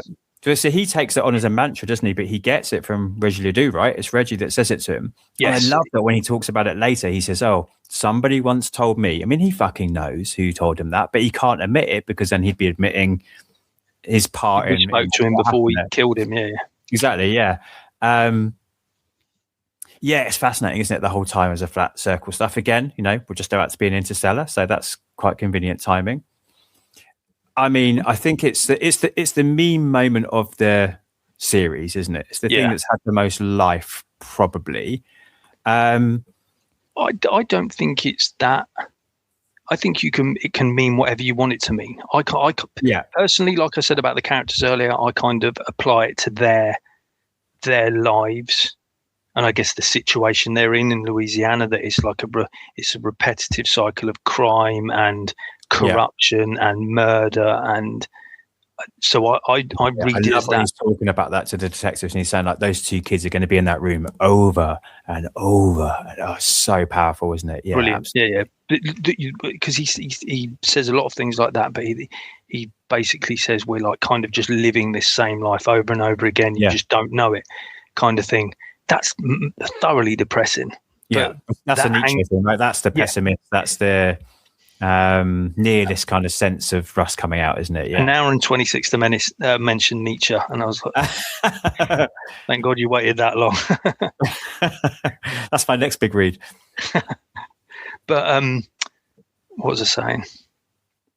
Oh, sorry, I lost my train of thought. See, the idea of like that things will keep happening over and over again, like in this place of Louisiana, just adds to the whole hopelessness of it all. It's the entire show is like everything's hopeless. Like you said, his Marty's daughters are kind of caught in this cycle of like abuse, and whether it's like actual abuse or they're surrounded by it, Maggie's stuck in this cycle of like being let down by Marty. There's like no escape for these people, which is why like the ending and that little bit of hope. First time I watched it, I did like it, but I was still kind of a bit, But then every time I've rewatched it, it's so, what he says at the end is so important. Just that for this man who is so, like, his worldview is so bleak and like we should all walk hand in hand into extinction, for him to say that the light's winning. I love that bit. I mean, I'm a crier, but I think I cried when he does his wheelchair monologue about his being in a place where he saw his daughter and did he say he saw his father? Yeah. That set me off. And then the very end thing, just that hope at the end is absolutely brilliant in this whole, like, the whole, what's the final episode called? It's called like Void and, because they've all got weird titles. Yeah, I've got it written down here. Hang on, it's called, you're right. Form and Void. Yeah. Yeah, just like that sounds so depressing and like inescapable, but the fact there's that line at the end, I just like that it ends on that note of hope, personally. Yeah, I agree.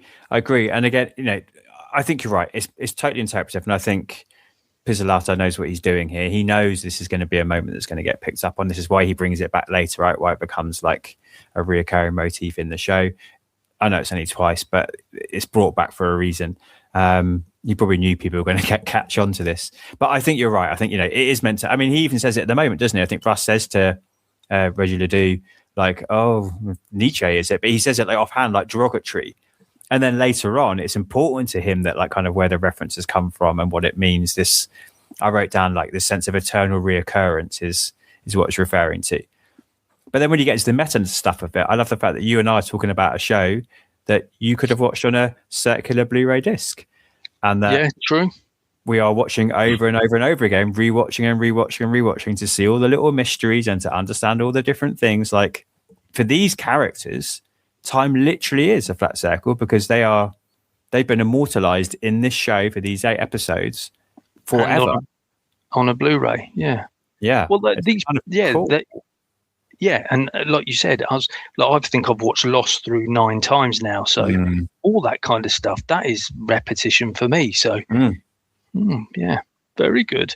I did want to say, like, something I thought it dealt with well, considering we've touched on the treatment of women and stuff. I thought it did well to make a point of like refocusing on trauma, because you know when he revisits the girl in the hospital, the girl they originally rescued. I thought that was really good, because you watch all these Netflix documentaries and whatnot, true crime, and so often they forget about the victim because it's all about you know, the killer wearing their skin on their face. So I thought it was really important that they included that scene to show that it doesn't go away for some people, because she's gone.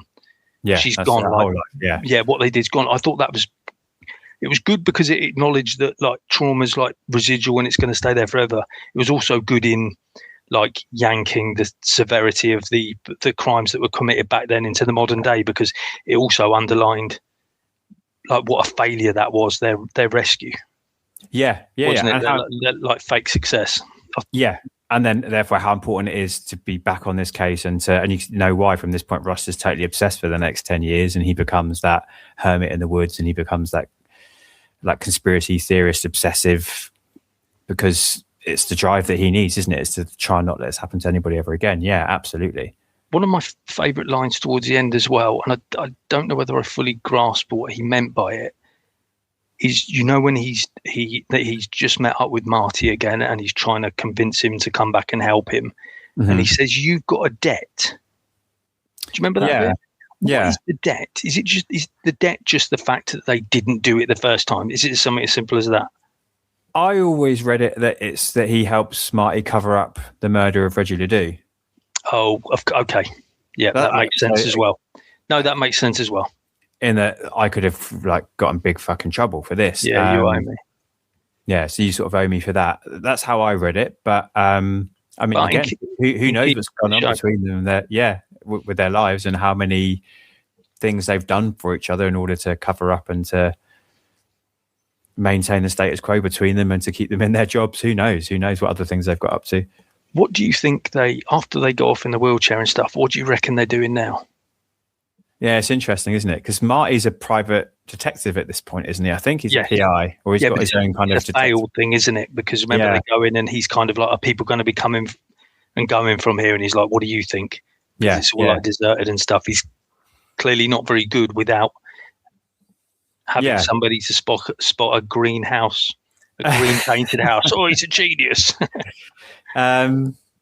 You get the sense that it's a new beginning for them, don't you?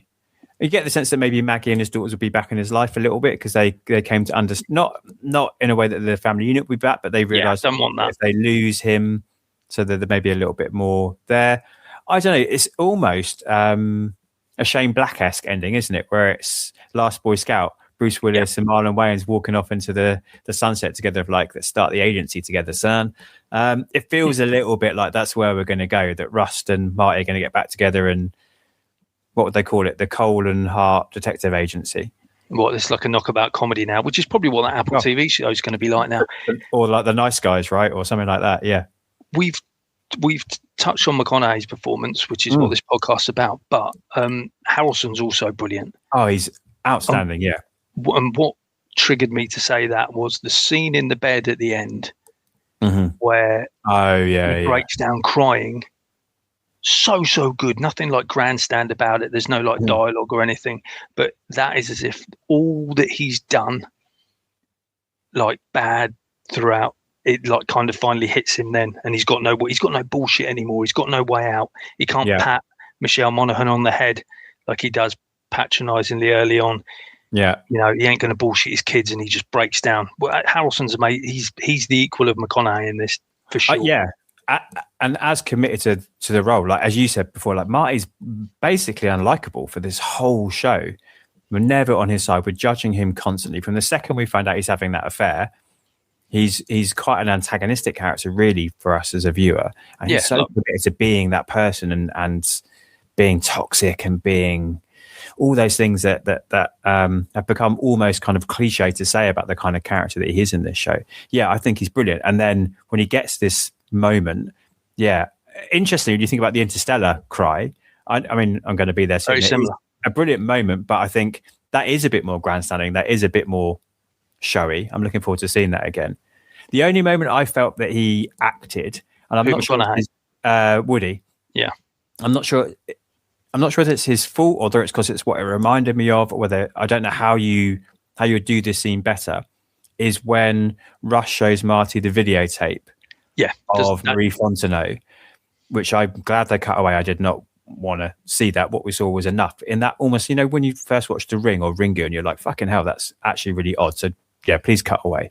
It reminded me of 8mm when Nicolas Cage watches the snuff film. Oh God! Yeah, exactly. It took that was the one bit that it took me out a little bit in terms of like his performance. But I'm not sure how else you do that because we have to hear the audio of him reacting because we can't see what he's seeing. I guess you could just have is there audio on the tape? I can't remember. I don't think there is. No, I think it almost, does it not cut outside the room and you hear him kind of... Well, no, Rust goes out to like the balcony, he goes out somewhere, doesn't he? You see Rust in the foreground and then he's in the background and he starts going, "Gallo," like throwing stuff about.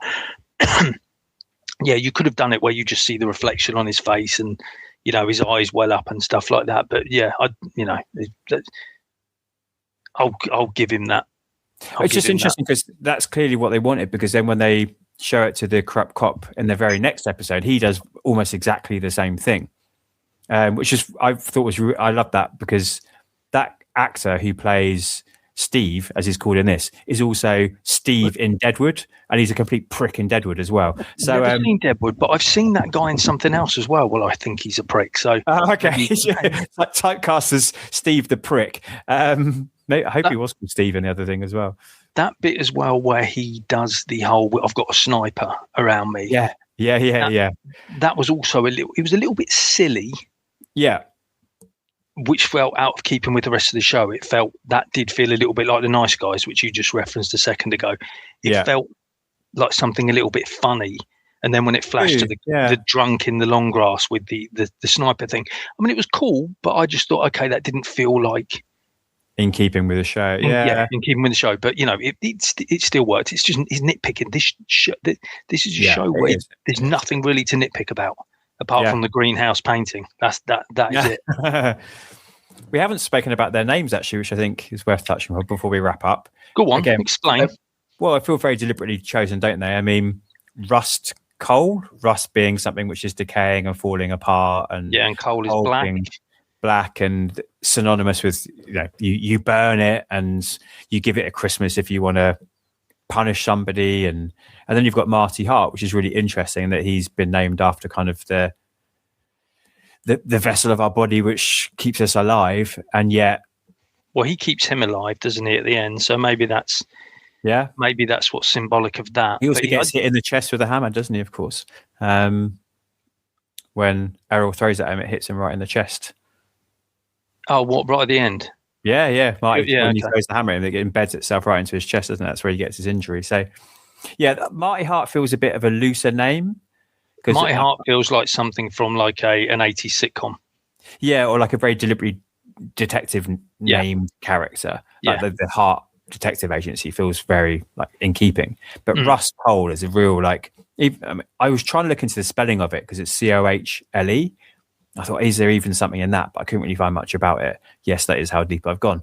But I thought like the naming of Rust Cole was brilliant as well. As you said, it's very much a McConaughey character style name, but it's a perfect name because of what it implies.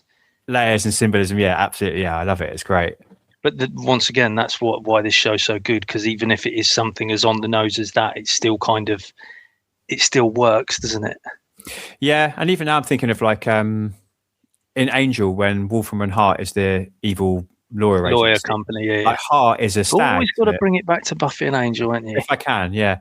Hart is the stag. Wolfram and Hart, so stag, isn't it? And of course we get antlers throughout the show, and we get references to Marty's always butting heads with the other men around him. So what, are you drawing parallels with Angel? No, but again, like Hart is how it's spelt here rather than H-A-R-T. H-A-R-T. The spelling of it, is reference to stag, isn't it? So a stag, and to what that can symbolise too, and that we get antlers all throughout the show being used as symbols, as well as kind of the Blair Witch style stick. All those the stick sculptures, or the, what do they call them? The devil's nests, or all that kind of stuff, like the like the set design, and so good, isn't it? Even like the symbols, because I've read those kind of similar spiral things. They have real world parallels with what do you call them, like paedophile Illuminati and all that kind of okay. That kind of stuff, right, all that iconography for that kind of thing. So all that stuff is just inherently creepy. It is, I agree. And you talking about spirals then just made me think, like Westworld season 1 is probably the closest we've had to this, isn't it? Where they've really asked you to intellectually engage with the show, and actually that had time jumps as well, secret ones which you were not supposed to know about. But that's probably the last show that really tried to engage with its audience in the same way as this show, for better or worse. Yeah, but that dropped off, didn't it? I think people just abandoned that show, didn't they? Which is why this running as a single series worked so well, and why probably why they shouldn't come back. Who would be your I know you've not seen the other series, but who would you like to see as your next True Detective pairing? Because I would love them to give a show to those two cops that are interviewing them. Oh, okay. Really? Yeah. I mean, it probably won't work because the two actors aren't, they're not going to draw in the audience in the way the other people do. But I just think it'd be fascinating to see what they went on to do, and what the impact of this case was upon them, and how far off base they were. Because again, they meet Errol, don't they, later on when they're driving looking for the church, don't they? And they come across him, and he tries to talk to him, and then the guy's like, yeah, off we go. Yeah, onto the highway. Yeah, actually, at that point, it almost feels like Errol's daring him to know. When it's Rust, it feels like he's hiding, and he's got the beard. Yeah. And when it's those guys, it's almost like, I've been here for a long time. My family knows a lot about this area. I'm drawing a spiral in the grass. It's like, fucking notice me. That's it. The lawnmower, he was doing a spiral. That bit, I mean, I don't mind it, but that bit did. When he starts speaking to himself, like the Bible fund, then I was a bit like, that is a little bit too serial killer. Nobody can hear you, mate. But the show had shifted by then. But minor complaints. And anything else? Anything else in your case notes that you? Let's have a look. Let's see. What did you think of that actor and that performance in him when we finally get to see Errol and what he's like? I mean, as you said, it leans into the kind of Texas Chainsaw, like obvious serial killery stuff with the incest and the. Because he has all these accents that he puts on, and he's amazing at doing them. He's watching. Who is he watching on TV? Is it Dirk Bogarde or? No, it's not. Because he does an English accent, doesn't he? Yeah. He switches to like English, and then he's doing his Cletus, the Slackjaw Jokel accent. Yeah. I think it's very good. It's a bit of a tic, isn't it? It's a bit of like a serial killer weird thing. I think a lot of it works because of Ann Dowd. Performance. I mean, is it meant to be like a bipolar type thing, or is it meant to show that he's got several different personalities? Or well, I think it's that he can manipulate situations because clearly, like if he can work in a school and he's picking off kids from there, he's got to be able to be a bit of a hiding in plain sight kind of guy. And when they're in the maze at the end, like the stick maze, his voice. He's like projecting his voice as if he's Orson Welles or something. Yeah, it sounds like he's doing it over a microphone. It feels like McConaughey and then Harold sort of walking through. Yeah, it feels like they're walking through like a Disney ride, which is kind of weird when he's going little priest and all that. That is creepy. It also, for me, felt, and that might be the intention, it felt otherworldly. Yeah, never really felt real. Where he was, which kind of plays in the fact he sees that big gaping hole open up at the top. What do you think that meant? Do you think that meant that he was close to what he wanted to achieve, McConaughey, or was that Childress ascending to where he ultimately wanted to be? Is that why the void had opened up to take him? I don't know. The first time I thought about it, and that's why I like that idea of it being open. And I think, we lightly touched upon it, didn't we? But then we probably had 6 other things we wanted to talk about. Yeah, I think it's one or both of those. It's where they both know this is the ultimate. I think, and again, I read this and I really agree with, I can't remember where I've read it and what source. This idea of the Rust and Errol thing was always, I don't believe in fate, but it was like kind of destined to happen. And they both knew that this moment was going to come between them. It's Jack and Locke.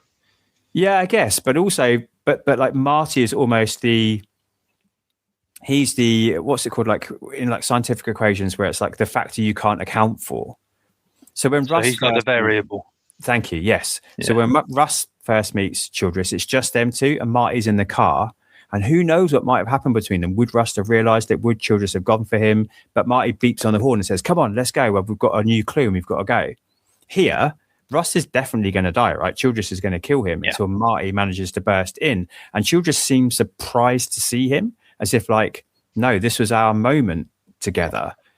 So I think you can read it as in like Errol felt like he was going to ascend up, because he uses that word, ascension. He believes he's going to go off to Carcosa and become a higher being. But again, I do think also Russ was accepting of this being the ending that he was meant to have. I think they both kind of get the ending they want. It's kind of like, I agree. In a way, Childress wins, doesn't he? Because whatever his death means, when he dies, he believes he's ascending to whatever. And for McConaughey to see the void in the sky, it's kind of validation that there is that other world, but it also provides him with the fact that he sees the light in the darkness. So they both kind of win. Good and evil wins.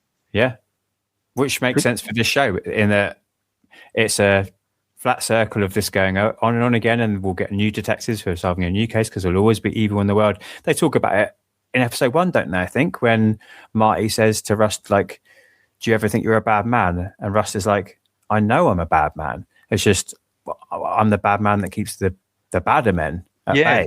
I think I've again, brilliant.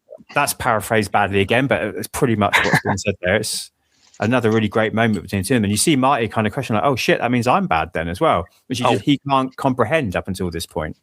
Bad men who keep the other bad men from the door. Yeah, nice. That's what I wrote down. But that plays back. That plays back into that Cole knows what he is. whereas Marty doesn't. So he accepts what he is. That's what I love about the character, and where that the bouncing off the two of them really work. And I'm so glad that. So I don't know if you read that initially they wanted McConaughey for the Marty role. Oh, and he convinced them, no. Like I want to do Rust. Like I'm going to get this right. Ultimately, he was right. So then he asked, when they said yes, he then asked for Woody to be Marty. Because they'd already done two. I think this is their third collaboration by now. Done Ed TV and whatever that shitty surfer movie was. That definitely wouldn't have worked, because I think because of the baggage that McConaughey brings in, being like a womanizer, it wouldn't have worked. It wouldn't have worked in the way it does with Woody Harrelson, I don't think. Yeah. And I'd have probably ended up disliking McConaughey's character a lot more. Yeah, interesting. And I love the idea when I sent you that Instagram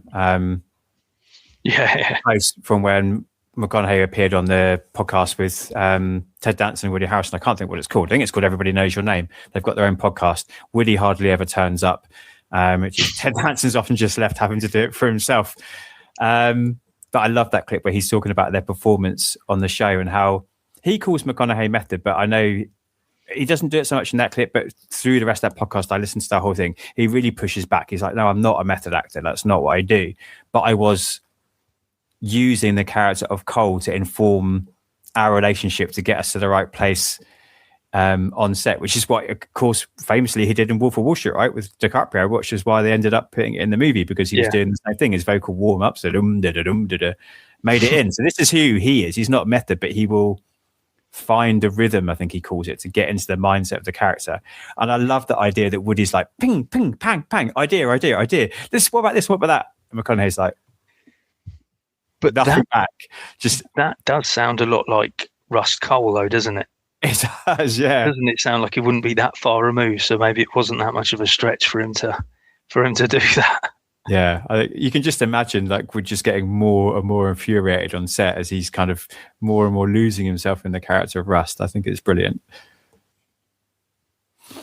Right. Yeah, and what do you think? Anything else? I'm just having a quick scroll through my notes as we're talking. It's difficult because, like, I think, like I referenced at the start, like, prep for this has been like we've been investigating our own case. Yeah.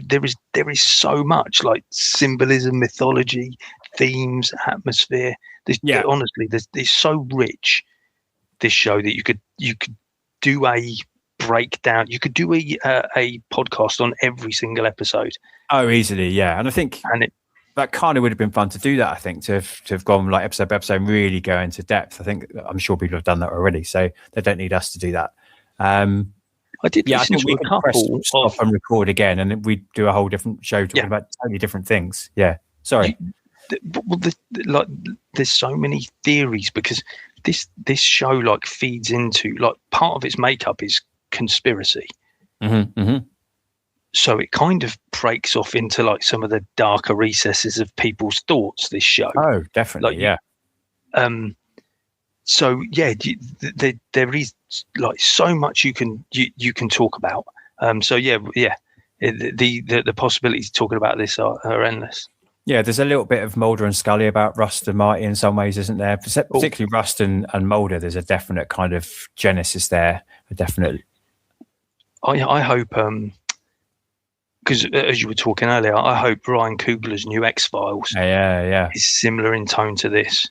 It would be nice if he had it in, like, similar setting, like if he did like Southern Gothic stuff like that. If it was rooted in something that isn't, like, I love the X-Files, but if they make it something as grounded as, like, True Detective, because you make this slightly more spooky, and you've got something X-Files-ish anyway.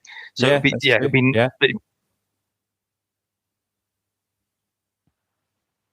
Am I muted? No, you're back. I think you did for a second, but yeah. Okay, so yeah, if it's something like that with a director like Coogler, who's going to be doing the first 2 episodes, I don't know, wishful thinking, but that would be nice. No, I mean, it is that kind of show you feel like you might have high hopes for. I can't quite work out where they're placing it. Is it meant to be? It's not a remake, is it? It's in the world of the X-Files. So what's happened has happened. Well, Daniel Deadwyler's starring in it, and I don't Yeah, know they're whether talking about getting what. Julian Anderson back, aren't they? Oh, I hope not. I'm like, Well, not like as a lead character, but they were saying like if there's a place for it makes sense for her to come back, I would do it. So that means she'd be back as Scully. maybe because it is once again she has been assigned a shutdown unit of the government. Okay.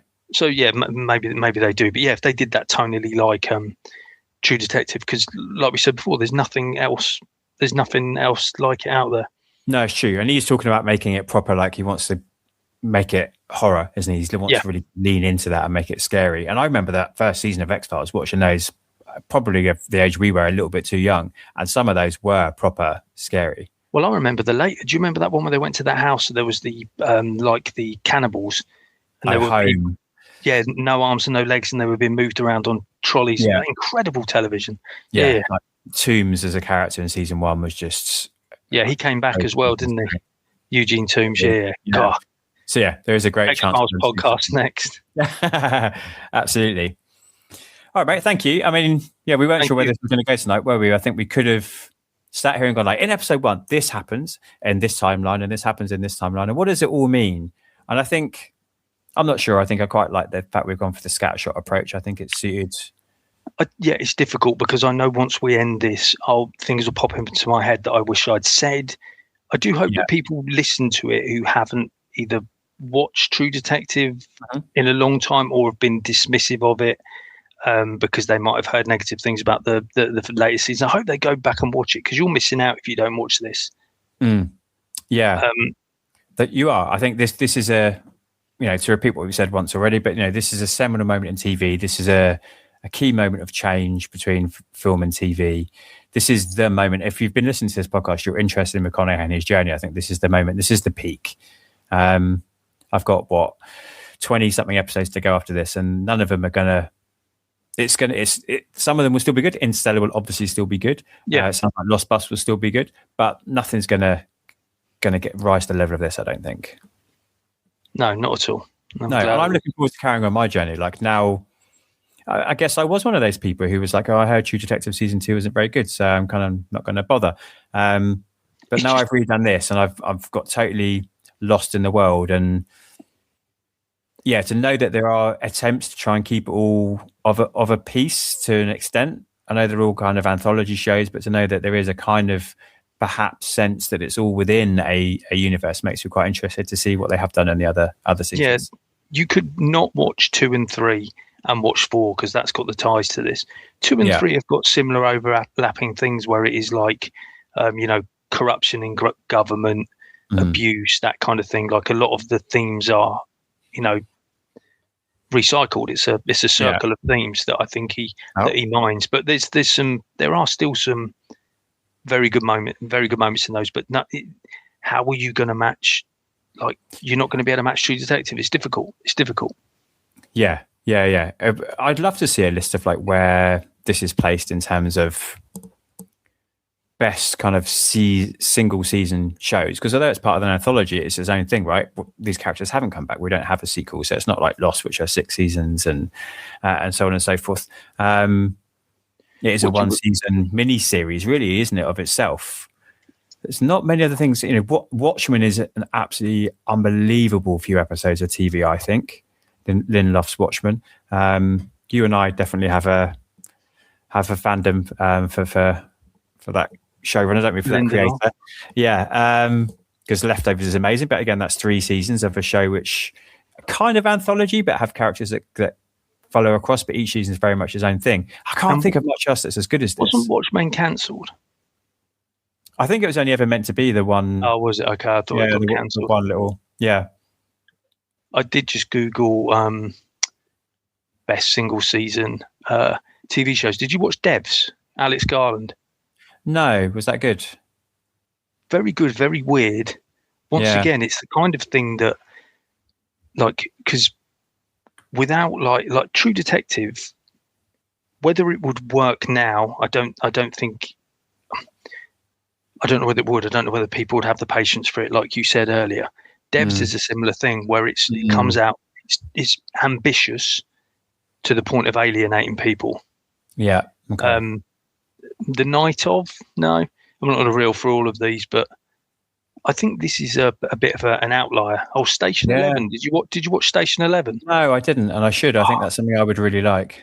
That's superb, but I think that was something that was meant to come back but never did because it was based on a book. But yeah, there's stuff out there, but none of it as totemic in terms of like the TV landscape as True Detective, because you can put this with you can put it next to Game of Thrones, because for all its faults, that was huge event television. I think that was the last time I would watch something and go, I can't wait till next week. What do you think is going to happen next week? But then you had people to talk to about it. I didn't with True Detective. No one else I knew was watching it, maybe my brother.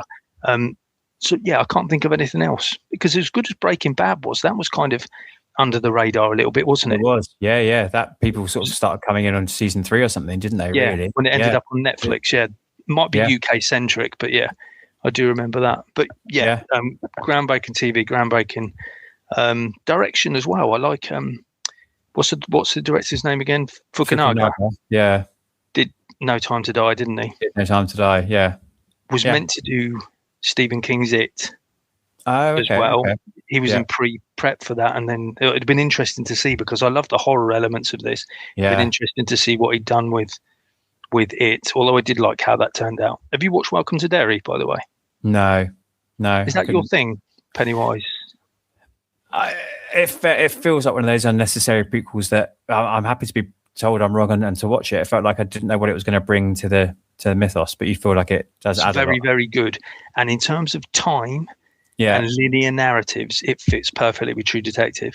Okay, all right. I didn't know if it was just like, here's the same story, but told over 6 episodes of a TV series. No, they do other elements, and then at the end, they kind of, something happens which changes the whole universe. It is well worth watching. All definitely. Right, yeah. Nice, yeah. My brain, as you said, started spinning and thinking about things now, because I wondered how you felt about Alien Earth when that came out. Because again, that was another one where really divisive, but tried to marry the idea of a spectacle and kind of and getting you to think a little bit as you watch it and have literary references. And I mean, I'm never a fan of having to think as I watch something. There's a reason they call me mainstream Matt. But did you watch that then, Alien Earth? I did, yeah.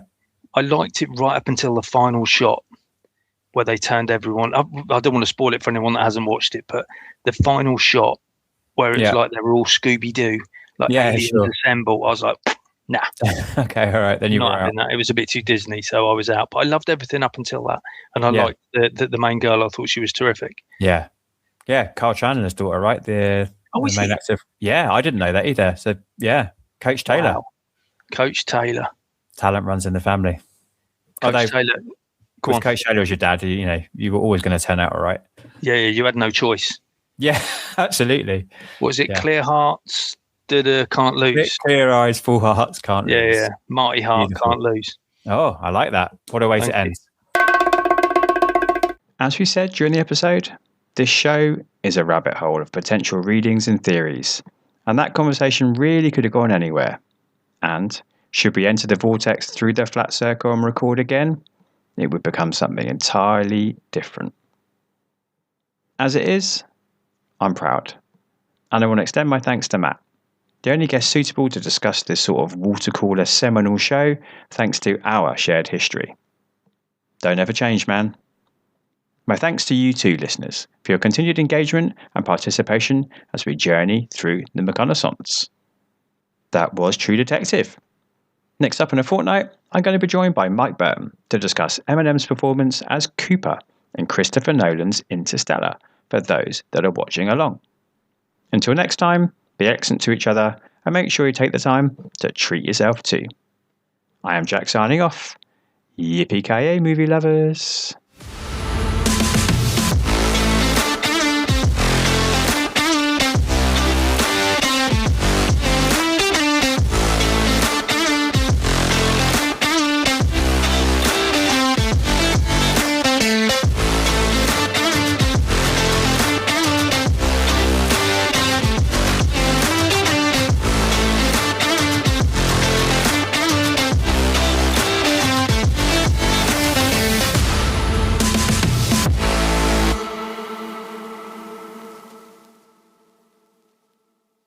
You just gotta keep living, man. Livin. Cut.